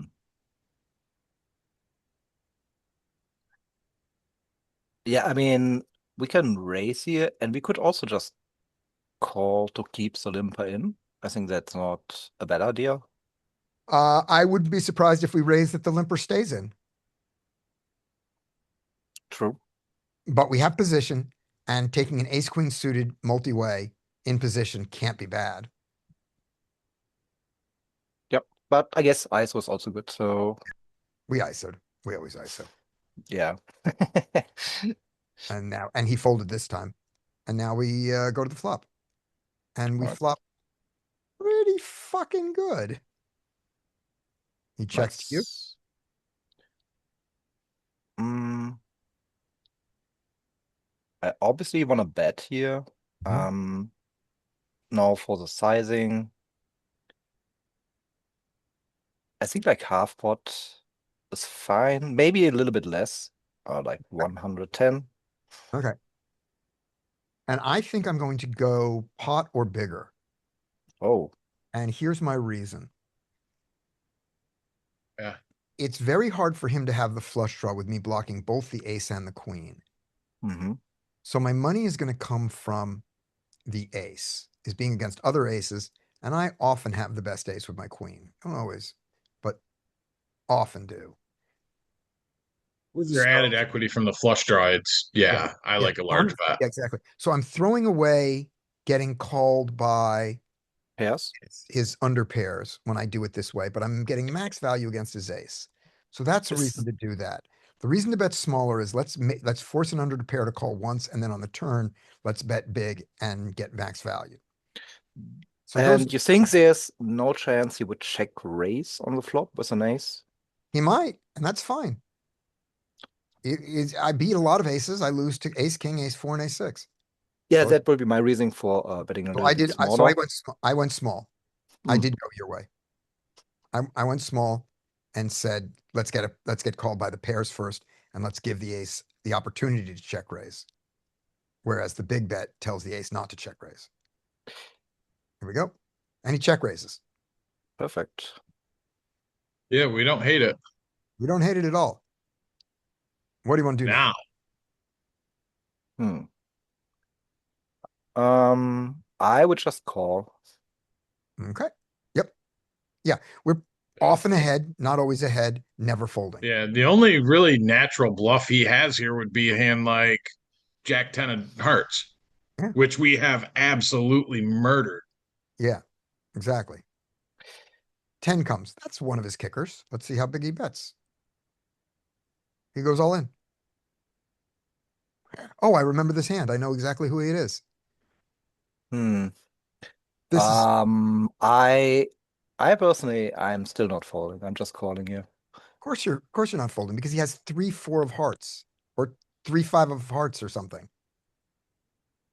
Well, I couldn't know that, but 3 of hearts. I remembered the hand now. This is my friend who plays on fire like this. He is very dangerous. He's a very dangerous player. I used to think that he was a very, very good player. And now I've decided that he is not so good as he is dangerous. But One of those when he sun runs, you just fold to him. when he sun runs, he takes all your chips. Because sun running Right. is because you don't fold when he's sun running because there is no such because luck is only retrospective, not prospective. If he's going to play And- like this, he's bluffing off a ton of fucking chips. Now, Right. he's got good equity, not against us, but against most hands. He's got good equity against an ace. He's trying to get you to fold this is a guy who's trying to get you to fold an ace. What's funny is if he did have the only real natural bluff possible, he wins. Yeah, the 10 jack wins. Yep. There you go. All right. So there we go. All right. Next hand goes. I guess 7-8. Yeah. Could be in there. There you go. All right. Next hand Should goes be. to spectating. If you want to type in, here we go. You got king queen suited. And the action Why to do use. I keep getting all the garbage? There we go. These ones I wrote down. Okay. So you're just going to open this. And my opening size is going to be 30. So there's no decision to be made there. We go to 30. We get a call and a raise to 200, a reasonably sized raise. We're in position. What do we want to do? It's a little big. It's about what do you want 30. Yeah, what do you want to do spectating? Spectating wants to call. I'm going to consider folding here. I think I'm going to call anyway. I want to look this up very quickly in a solver. Let's look at some solver here. Let's look. You And don't have peak just queued up. Come on. I do have P queued up. I just didn't open it. I didn't have it opened in time. Right, so not queued up. No, I mean, no, queued up is wrong. I have it. I have this. I have all of them available under one button, but I didn't turn it on, so it was not queued up. All right. We're gonna go cash. We're gonna look in the You just keep your settings so that you're automatically on cash. you can't. Peak doesn't do it. Yeah, it does. Does how do you do it? Go into Setting. settings. It's not in this menu. Go Okay. save up to your icon Okay, my icon. Up Here in we- the in there, I believe. Global settings, Jesus Christ. 6 max or Ah, 8 max, whatever you use most. duh. All right. Thank you. Save it, and now every time you open it, it's automatically on 6 max cache.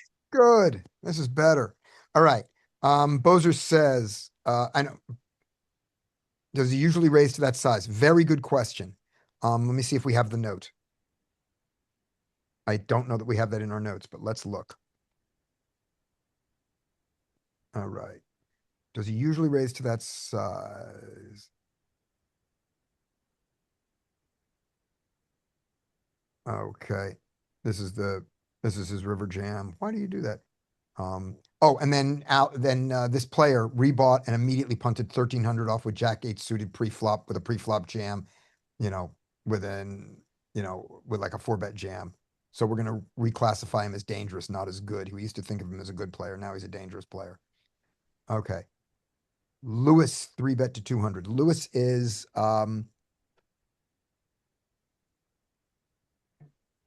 Lewis is quite a quite aggressive player. Oh God, this hand. Yeah. So this is a quite aggressive player who did this.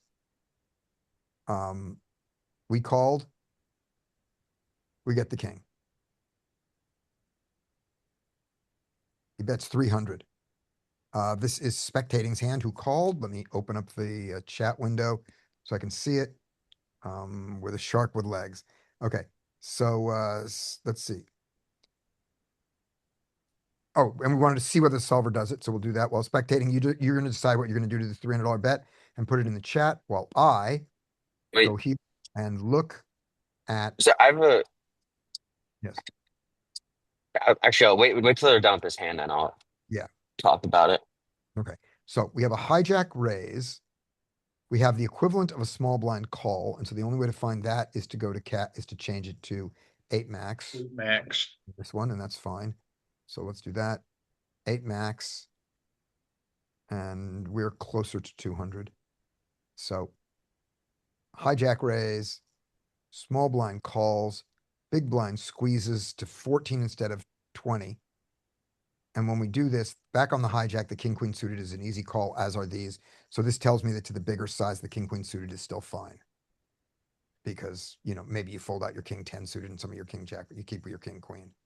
So spectating is going to call, but could we raise here because he's aggressive?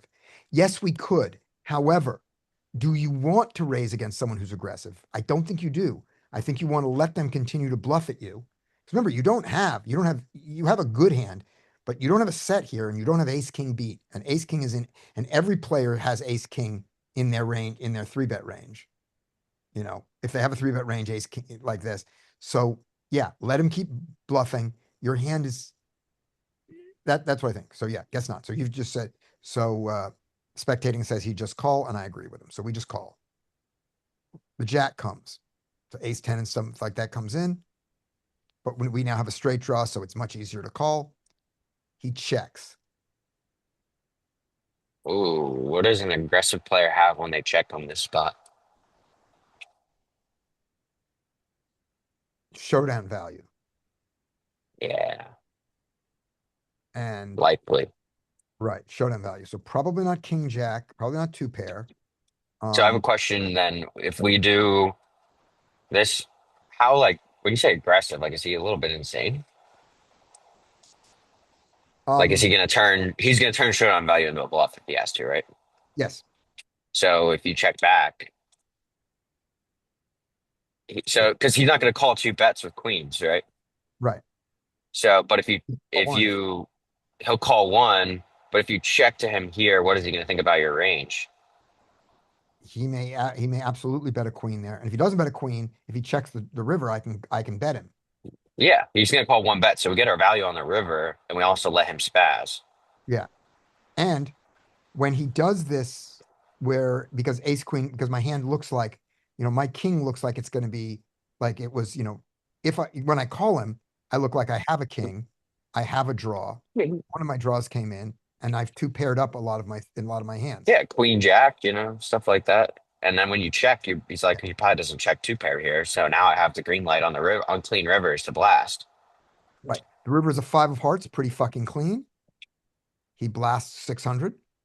You snap it off, and you sometimes look at ace king that he checked for control on the turn because you turn a lot of two pairs, and then you get a lot of value from hands that are also in his range, like pocket nines, pocket eights, his ace five, stuff like that. Right. Ace Exactly. jack that he might turn into a showdown, and then if he checks the river, he just has showdown value, and you pick the And I bet. size that he's going to pay you off with, Yeah. Right. or And you we go jack really 5. small to a deuce. Yep. And we lose to jack 5 suited. And my note here is why?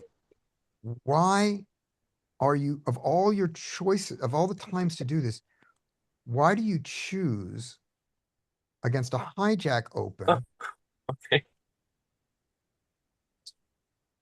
to do this? Fuck you. That's why.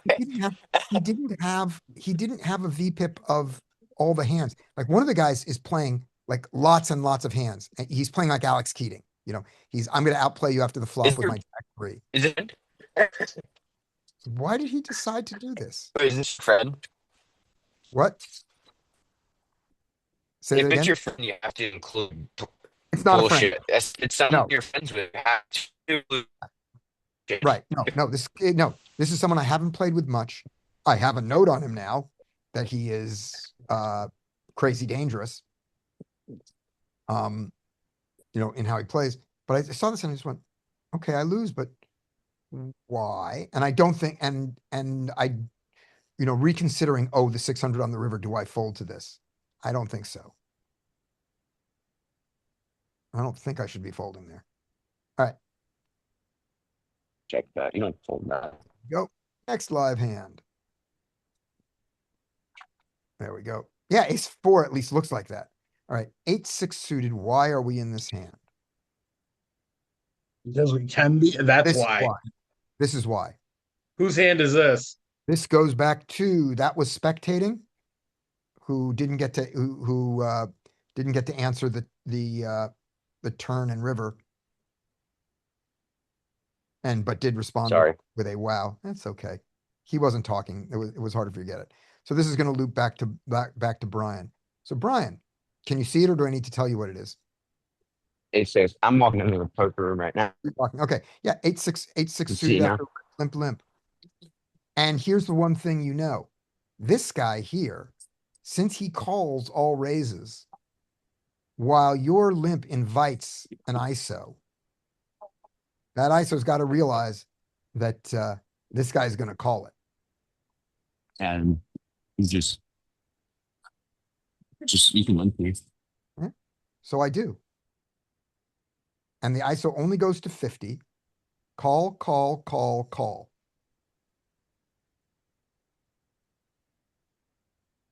Hell You yeah. could call. You could call. Yeah, Your second. we're definitely calling now, right? That's a fist bumping call. I know. I mean, we'd much rather have 6-7 or 7-8 to have started this. So maybe 6-8 was a bad idea. But if you're going to do this bad idea, and he's only going to ISO to 50, this is fucking trivial call. All right, let's hope that he has pocket aces.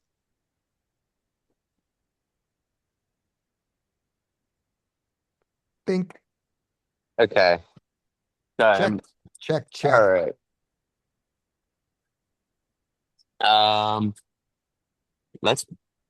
Is the guy that ISO's on the button, right? Mm-hmm. Donk. Interesting. I wanted to check because when he bets, he doesn't always bet, but when he bets, everyone calls in between before I raise, and all the dead money goes in. But the same thing happens with you bet, right? When you bet here, I bet he folds. If he folds or calls, they do the same thing.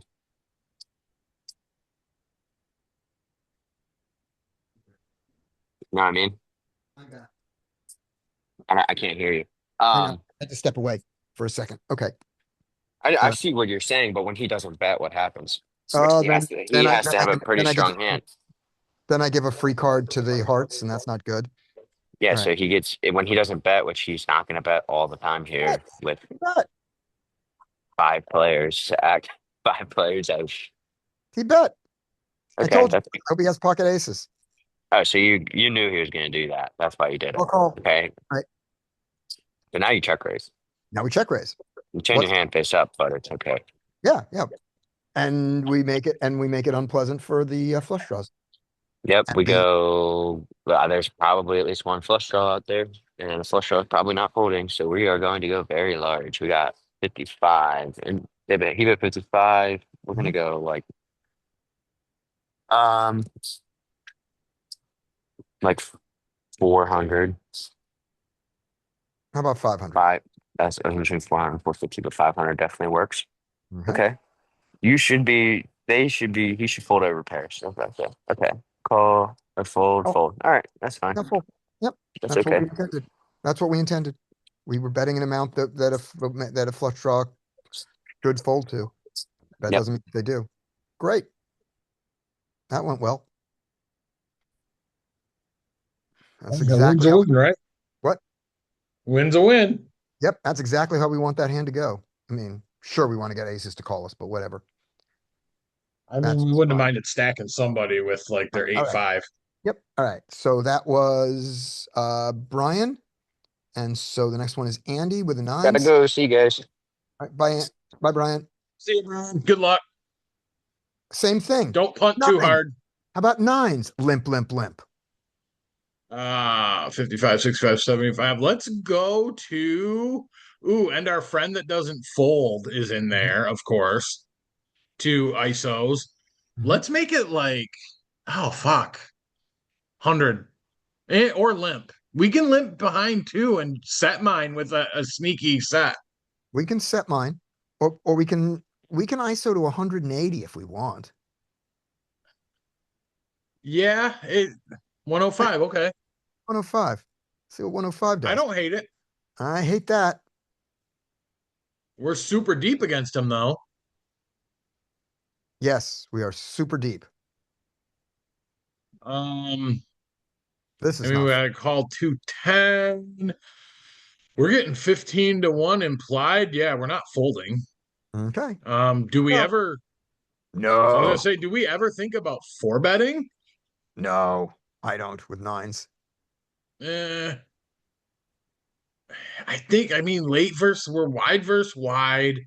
Is this a player that's gonna look at this ISO size and say this motherfucker's full of shit? He's trying to steal all them tens out there. He Let me might. take it back. He might, but there's all the so this is almost the equivalent of Or is this the kind of player that hasn't 3-bet since FDR was in office? yeah, so there's very little of these. We don't know, but this is almost like this, like a raise, a re-raise, and you taking your you don't even have nines here. Oh no, you take your nines here. So look at this way. So you So three if bet you go like nine, low jack, you three bet nine, hijack. and then he four bets you, comes back to here and the hijack folds. Yeah, you're Pure calling. pure calling at the stack depth. Yeah, there's no you don't raise until kings. And I agree. And this Yeah, I mean, sliver is nonsense. yeah. All right. So we call and we flop Bink. pretty fucking good. Yeah, we're playing for stacks here. Yep. We would like him to have ace king. That would be nice. Yeah. Or aces. We might not get the stack in against aces, but we are going for it. So Yeah, we're stacking him if he's got ace king or king queen though. yeah, we are. And so that was so when I check and he checks behind, I mean, we're picturing queen, queen now, ace, queen, and careful, weird aces. yeah, at this stack depth though, I don't think King X is ever checking back at this stack depth. Yeah. And we'll find out on the turn because we're going to bet the turn, right? Yeah. Right. So we're gonna bet I want to bet small here on the turn. Yeah. This I mean, at this point, it's gonna be. I mean, fuck. I guess we have 7, a little bit 3-1 SPR. I mean, so if we're going E2, we'd have to bet like 500 almost. which makes it for queens. which makes it really difficult unless he has a king that we don't think King X is ever checking the flop. So No. at this point, I mean, as much as we want to play for stacks, we need him to play along and raise us once. Yeah. But I want to bet small and target his queens, his jacks, his pocket aces, maybe some of his flush draws that, although I don't know if flush draws are folding to any size. Do we want to get super narrow on our target here? We can do that on the turn on the river. He doesn't have a, I mean, he doesn't have a ton of flush draws. It's a ton Right. of pairs. And ace, ace, king, ace, queen. Okay, so Yeah, let's go like 200. I was gonna say 200. we got 200 and we got called. Okay. And the river is a 6. Um, And he I doesn't have mean, he doesn't have a king. And if he does have a king and we bet small here, he's going to raise us for us. So he doesn't have a king. right. He doesn't have a king. Now, do we want to go polar and just jam? Um, And dare him to call us with aces? yeah, aces or like queens or jacks. That looks like because I mean, if we go polar, it's literally we either have a nutted hand or nothing. How good is this player? Let's see if we have a note on who it is. That's going to determine if I'm going to go polar or not. If Right. if I know that he's a good enough player that he understands polarization, then I think we can Right. go polar here. Right. Okay. This is 9-9. I go 105. They've been calling unreasonable ISOs. He goes up. We're this. No, we do not have a note on his skill level. So now let's see who he is. If we are, let's go back to the seat map and see who's where. Okay. Okay. I am I in, mean, I'm going to assume uh, that okay. So at this point, so I'm in seat 8. There's a new woman who's on the phone. Let's see if she stays with that. Let's see if we have a change. Seat 9 moves to seat 3. We have a new seat 9. Let's see if we have any notes on seat 9. Seat 6 just limped and didn't. Seat 2, looking for seat 9 note. The only note we have on seat 9 is that they are new.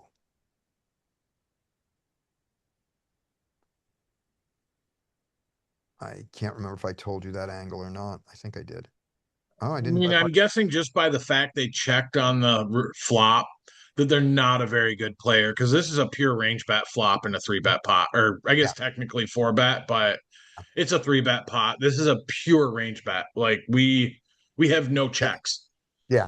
So they're probably not good enough to understand polarization. So let's go tiny here and maybe like $75. Okay, or that. Okay. 600. We got called by 600. So I think we got called by a pair smaller than kings. That's what I think happened. All right. Last hand of mine in this sequence goes to Bub. Pocket 8s. Let the limping continue. Okay, and we ISO again to 50. Right. 90. He's Okay. calling unreasonable ISO sizes. Okay, yeah, that's fair. And we get fucked again. Oh, Last time we did this, we got fucked. This Now we one. get fucked again. 215, and he folds. was it the same guy? Is that the super aggressive player? Let's see if we have a note on which one it is. I think it was the player in the straddle, which was the super aggressive player. This is the So- no, this is a tight player. Yeah. I mean, obviously, it's a very small race, but yeah, I mean, I would probably call, see the flop. I'm not happy. Right. I wouldn't mind if you fold here, to be honest. Nope. It's Folding is okay. But the size of it does argue for a set mining call. But the reason for small sizing is also you ISO so big already. Yes, I also huge. So, right. So he can do this. He can consider this like a 4-bet and 4-bet size. It's not a small 4-bet size. Yeah. So we call and we get the most fucked up flop to get. 5, 6, 7. We have the 8 of diamonds. Once again, an open ender with a pair. Nice. Yep. Okay. Bets 300 into 452. He's got 985 behind.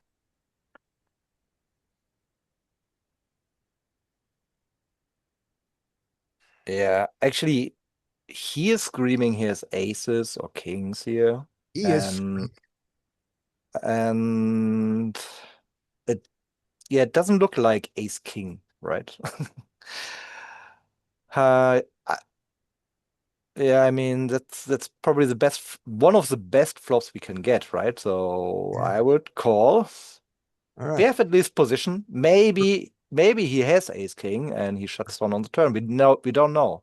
Yeah. Now, we can Could be. jam here and Yeah, take that was a the other thing. Yeah. pair and take what is reasonably 10 outs. Plus maybe backdoor. But we can really feel quite good about getting an 8, and we can feel excellent about getting a 4 or a 9. So that's 10 outs. 10 outs twice is 40% here. If he ever folds to our jam, this becomes profitable. But we can also, with our equity, just call here and see the turn. So you want to call, which is what I did. And then Yeah. the I feel like 7th, if we jam, we Yeah. also make his life kinda easy, right? Yeah. In a way. easy for him to fold a bunch of his hands that we beat.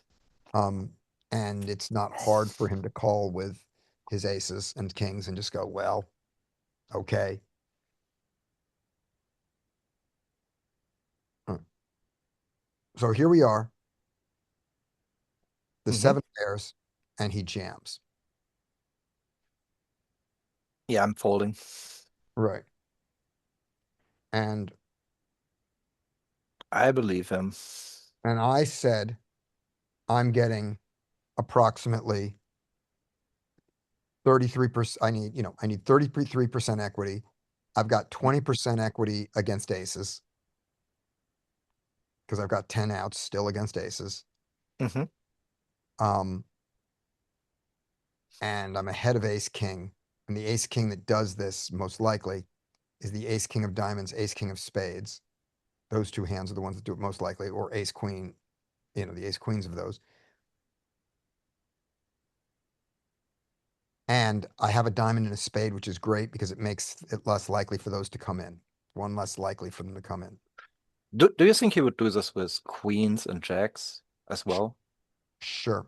Makes Okay, which makes because it then there are not a lot of combination, yeah. And the thing is, and by the way, I called and it's a mistake. I believe this is a mistake. We Might can be.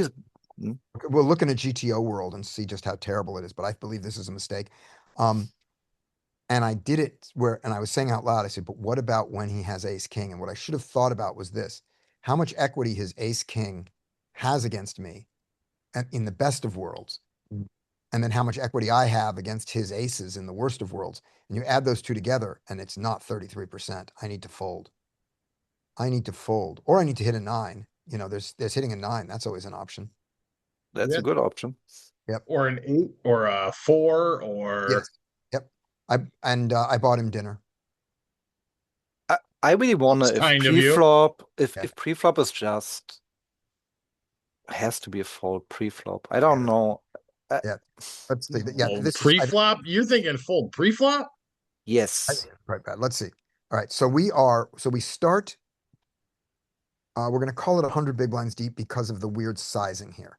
So we're going to do this as 100 big blinds. I don't think it's ever a fold pre to that I tiny get- 3-bet sizing. Yeah, it's gonna be a hijack and a small blind 3. Here we go. And that's 4x. So this is not as bad for me, but it'll get the things right. So at 4x, comes back on the hijack. 8s are calling, right? So we call. Flop comes down. 5, 6 of diamonds, 7 of spades, if I remember correctly. Yeah. Let's see. Oh, hold on, gotta go forward. 5, 6, 7 diamonds, 5 of spades. 7, 6 of diamonds. Yeah, 7, 6 of diamonds, 5 of spades. And he just bets right out. And he bets 300, which is at that point. So he bets basically half pot. Closest to half pot we have is Ah, this. Or did he bet pot? closer to pot than half pot. Could pull his bet back. Oh no, I did it wrong. I did it wrong. I looked at it after the money was in because in Poker Tracker it doesn't put the money in yet. Yes, so he bets No. 75% pot. He bets 75% pot. So this is the biggest he can go. But he does this. Eights never fold. They do a little jamming. They do a little jamming. They All the 8s with a diamond, mostly, which is Yep. what we discussed. Yep. And the diamond that does it, and the ones that do it the most are the diamonds without a spade, because you'd like him to have spades. You'd like him to be betting a backdoor. So when you have the eight of diamonds, specifically ace of spades, you do it the least. And even this time, you never do it the majority of the time. But you do it sometimes, and we considered that. So we call, but you never fold it. And the turn is the 7 of spades. 7 of spades. 7 of spades, 'cause it was spade, spade. And he just jams. Here it's over pot, and there it's pot, which is a problem.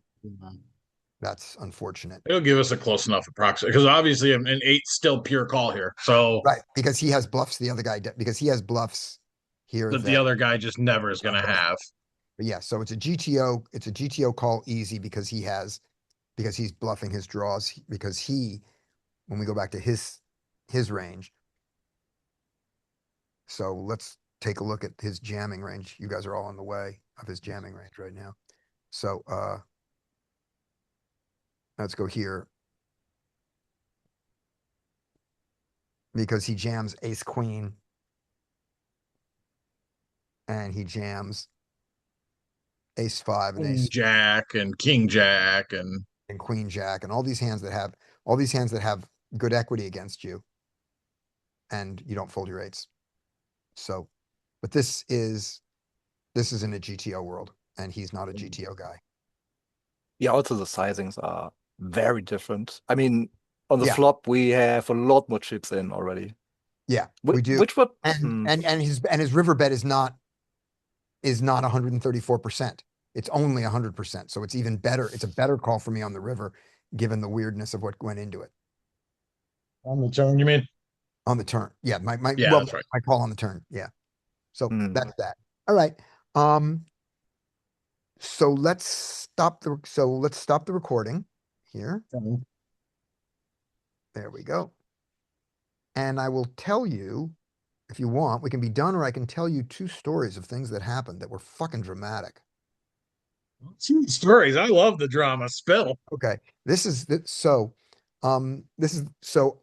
I'm playing last night. My wife is flying in. I'm supposed to leave at midnight to go pick her up. So it is my last hand, and I kind of stretched it for like an extra minute or two, saying I'll get there in time. She's still got to get her luggage, but I'm going to leave on the next hand. And I have ace 10 suited, and I raise it, and I get called in a million places. And the flop comes down 10, 8, 4 with 2 diamonds. I have the ace 10 of hearts, and there's no hearts on the board. And there's a million callers. So the pot is like 150 in there. And I check, and the first guy bets 50, and everybody calls. Nobody raises. There, I think I have 5 calls. No, I think the pot's 180. 180 and somebody bets 50. And I decide that this is not an overpair and this is not to pair from anyone. That anybody with an overpair or 2 pair, because it's easy to have jacks here. You could have called my bet with jacks and not raised it. But all of them raise or bet more than 50 into this pot. So this is at best other 10s, which I beat, and flush draws and straight draws. So I check jammed for 1,300 more. Now I could have chosen to do 500 more instead and had the same kind of result. But I was not in the mood to fuck around. It was the same idea. It's like if I go 500, if I get 500 and I get raised, I'm folding. So it is that advantage. But it is the maximum fold equity. And first guy folds, second guy folds, third guy thinks for a while and says call and starts to like fold his cards almost. And it's like, like, did you say fold or call? It says call. And then he calls. Everybody else folds. The turn is a jack of clubs. The river is a queen of hearts, something like that. And I say, if all you have is the flush, I said, if you called me with a naked flush draw and that's all you've got, I win. And he turns over his cards, the ace jack of diamonds. I'm sorry, the ace 9 of diamonds. I turn over my cards to show him the 10. He then turns his cards face down and mucks them. Everyone at the table is silent. Somebody says, you had a straight. And then, but it's like, is that card live? Is that hand live or not? And they call over the floor, it's like, the dealer says, he turned it over and he said, and he mucked it, both. It's like, so she calls the floor, explains it to the floor. The floor says, I need to call over another floor manager. They call over another one. And the two of them, they say, we need to call over the shift manager. And so they go up to review the tape. And I say the thing, and they have to freeze the table. And I need to leave. I need to go pick up my wife at the airport. And it's like, he showed his cards, so his cards are live. But he mucked his cards. I think that he wins this hand, but he mucked his cards. And so when the shift manager goes away goes and says, we're going to gather up the chips. And I say, look, I think that his hand is live. And I say to him, look, if they award me this, because everybody else is like, well, his hand is live, let's move on. And I said, no, I want a ruling. So I insisted on a ruling. Right. But I said to him, if they rule in my favor, I'm going to give you your chips back. And I'm going to just take mine. I'm not going to award you the whole pot. If they award me the pot, I'm going to give you your chips back. And if they award you the pot, of course you win. And the play is stalled there. Like nobody can play because they're doing it. And I said to them, I'm going, since I'm going to give him half anyway, can you give him half the pot now so that these guys can continue to play while you make your ruling? And they go, no, but they take all the chips off the table and he buys in for some more chips and he plays.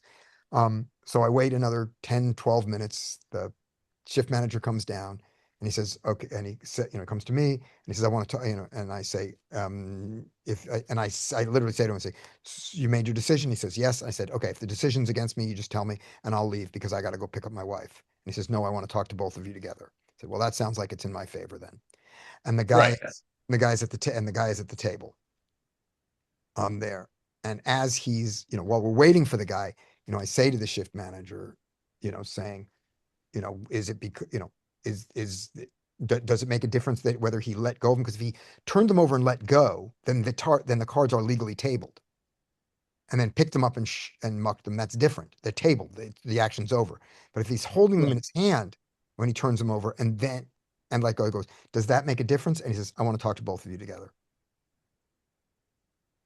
That's strange. Right. So the guy's in a hand, and I'm waiting, and I got to go pick up my wife. And eventually he comes over, and the shift manager explains to both of us why he gets the hand, why his hand was live. And I go, okay. And I go, you could have told me that 5 minutes ago. So I pick up my wife. I walk out of the casino, and then I realize I had him covered. And I have to go all the way back and get the other money. So did you get grounded? Oh my God. Yeah. Did I what? Did you get grounded? No, because it turns out her flight landed, but they parked it in the wrong place and they had to back the plane up. Oh, nice. So I got there in time to pick her up, so I wasn't late. Nice. It's kind of like when anytime you land in O'Hare in Chicago, there's a very, very high probability that you're going to be delayed on the tarmac. Yeah. Yeah. So that was the drama. And then speaking of drama, we have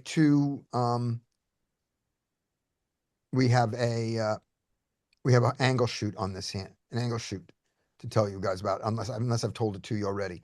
Where the guy, Stewart, this is the guy, no, that was Lewis. This is a different guy. Okay. Did I tell you about where the guy tried to get my can declared dead?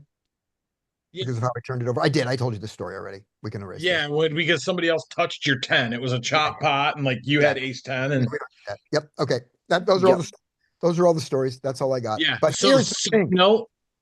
Yes. Side note with the airport stuff, Yeah. if you're ever flying in, if you ever have a connecting flight in O'Hare, make sure that your layover is long, like extra long, like 2 to 3 They hours. do that shit. Yeah. So Because Andy, they have like a holding area out on the tarmac that every time I've flown into O'Hare, we have ended up in that holding area for 45 minutes to an hour. excellent. So Andy, share your screen, go back to your database.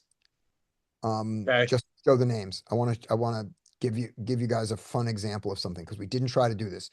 If you ever play, the dementia game where they give you 5 things to remember and then they talk for a while and then an hour later they ask you what are the 5 things as a test of dementia. So open up one of the tables that we looked at. Doesn't matter which one. It's at some point in the session. Yeah, I'm trying to get. Of course, my shit's gonna be fucking slow now. Oh, that's why, because I had tags on. Yep. Okay, here we go. If you open up, Hold on. I fucked up somehow. Of you course can I go did, just look at right? the main stats. Well, whatever. Oh, here we go. Open up that. Yeah, open up a hand. All right. Here we go. Excellent. All right. Bub, what do we know about Trade Surfer? He was the surfer with the nails in a surfboard. Yep. So And what's his open size? 2.5, right? 0.5. Yep. And has he ever limped? That I think he limped from small blind. No, that was Racer. So Trade Racer's Server was blind. By the way, I think let's see. I think he at this didn't time, no, limp. he did. He limped from the small blind once. He stuck because we stuck a crutch in the surfer's eye. Okay, good. What do we know about Fiesta?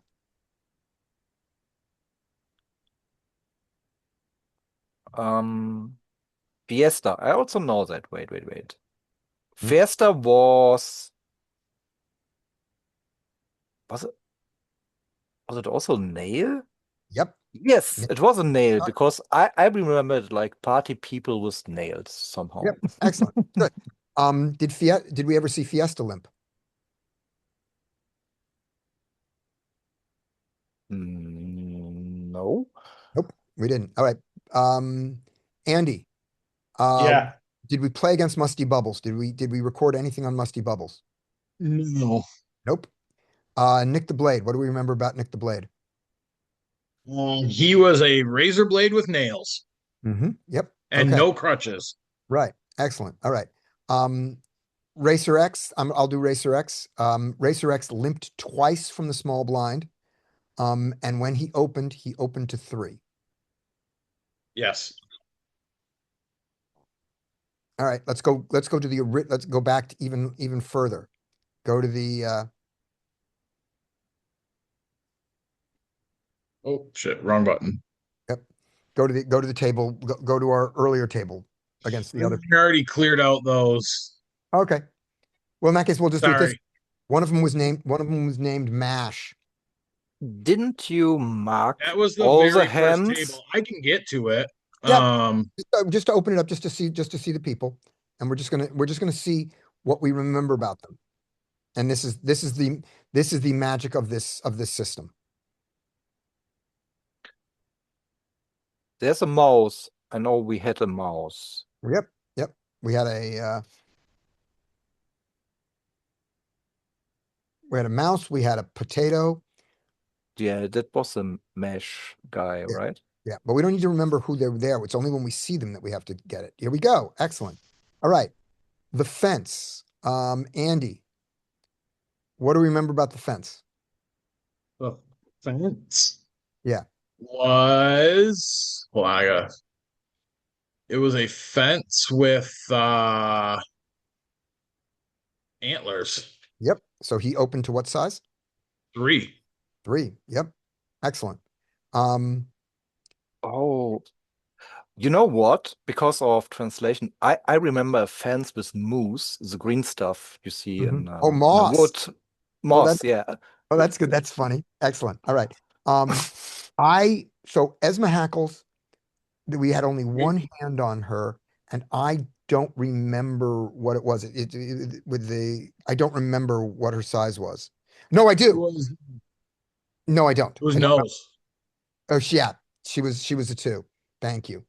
I just didn't get that one. Yeah. That one. And then Mash was a potato with antlers. Yep. Good. And this was a mouse with nails, right? It was. Yep. Yeah. And the surfer, which we've already done, was a 2.5. Yep. And the last person that we saw 2 hands of, we saw a guy named Dr. Doolittle or Dr. Dre, whatever his, Dre Doc. Dre Doc. And I'll do that one. His opening size, he did it twice, was 2.2. Yep. Yeah. And we did that without reviewing, without thinking about it, after the initial time. So you might find this valuable, you might not. I'm going to be doing it for a while. Yeah. And I visualize like I said, they actually had crutches next to them, leaned up against the table. They walked into the room with crutches. Yep, that's great. And then almost like they're wearing, instead of their mouth, I visualize lapel pins. That's great. And I started thinking as we come up with, for their fold to 3 bet, they're always C bet, things they're wearing and accessories on their body. Right. So I think so let's add a category here. I'm going to go back to, I'm going to share the screen now. Okay. Okay. So screen share, place the share. Here we go. All right. So here we go. So the other, so we've got the limp re-raise, which is the crutches, crutches as rifles. We're going to track their C bets. That's all. Yeah, I think that's that's a really important thing. So we're going to start with the assumption that everyone C bets 100% of the time. So you don't, somebody C bets, it's yeah, of course they C bet. So what we want to notice is when they don't C bet, right? So yeah. On the flop, let's figure out where the floppy part of the face that we want to do. Where do we want to put sort of flop actions? How about ears? Ears are kind of floppy. So we'll just do that for now. Okay, so pre-flop. What do you think about a friendly face and I think that's going to be that's going to be really useful. Maybe we'll just do that with this one. But pre-flop is going to be mostly in the mouth for me, and wherever you're going to do where you do it. Okay, but the flop is going to be ears for now, and our continuation bets. We can do it just this simple thing is that they keep smiling. They have a smile every time they continuation bet, and it just gets slightly sadder whenever they don't. Oh, I thought it the other way around, because when they're friendly, they just check to us. Okay, that's one. So everybody's mean. Everybody has a mean face to start with. When you look at them, they're angry. But the more that they check the flop back to you, the smiler they are. That's one way to do it. Um, Yeah. uh, on the ears, if we do it on the ears, we could literally do it with earrings. Just every, that the one side, the right earring is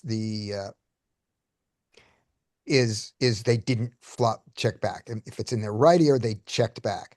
And if it's the left ear, they continuation bet. And the idea is you just sort of load up their left ear and you don't have to get the number exactly, but just put an earring and then another ring and then another ring. So you see that, so you can have sort of a sense of how many times they've done it and how many in the other ear. I think I want to start with that.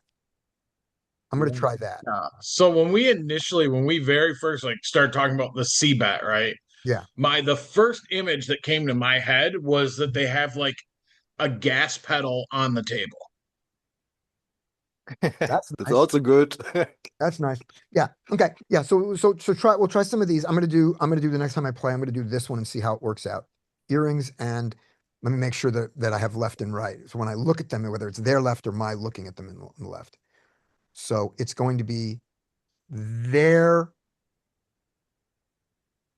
so forward is gonna, so one way to look at it, so there's gas and brake. That's a good way to do it. So right is gas, left is brake in a car. So we'll do that. And then the only question is, do I want to do it as them, as when I look at them, or theirs? I want to do it when I look at them. I look at you, and if it's on my right, the ear that's on my right, and that never changes wherever they are at the table. Like if they change seats, that doesn't change, right? It doesn't. Right. Okay. When we look at somebody, it's always our right. Right. All right. Which is also forward on the table, moving forward, action moving forward. Yes. So earrings. So right is a C bet. Left is a missed C bet. And if their sizings are weird, we use that as the size of the earring. Massive C bets are going to be bigger earrings, and tiny, like, really, really small C bets. We're going to be smaller earrings. So we're just going to do that with the size of the earrings. We're not going to be very careful about how often they do it. Like if you miss one, or, if you don't know whether they've C bet 5 times or 6, doesn't matter. It's just sort of a picture on them. There's one, there's another, just kind of as they load up. And we still don't have a ratio like of how many opportunities they have. It's just sort of the number of times that we've been sitting at the table that we've seen them do it. It will be still good if you at least know there's no earring on left or on right. Then something's up. Yeah, well, they haven't had an opportunity to do it, that, and you look at them and they just got a bunch in their left. It's like, yeah, they're C-bet, there's, I look at them, they've got a bunch of them in in my left. This is someone who doesn't C-bet the flop. So everybody should have lots of earrings in their right ear. Okay. That's gonna be the thing we add to it. I'll see how it works. All right, everybody.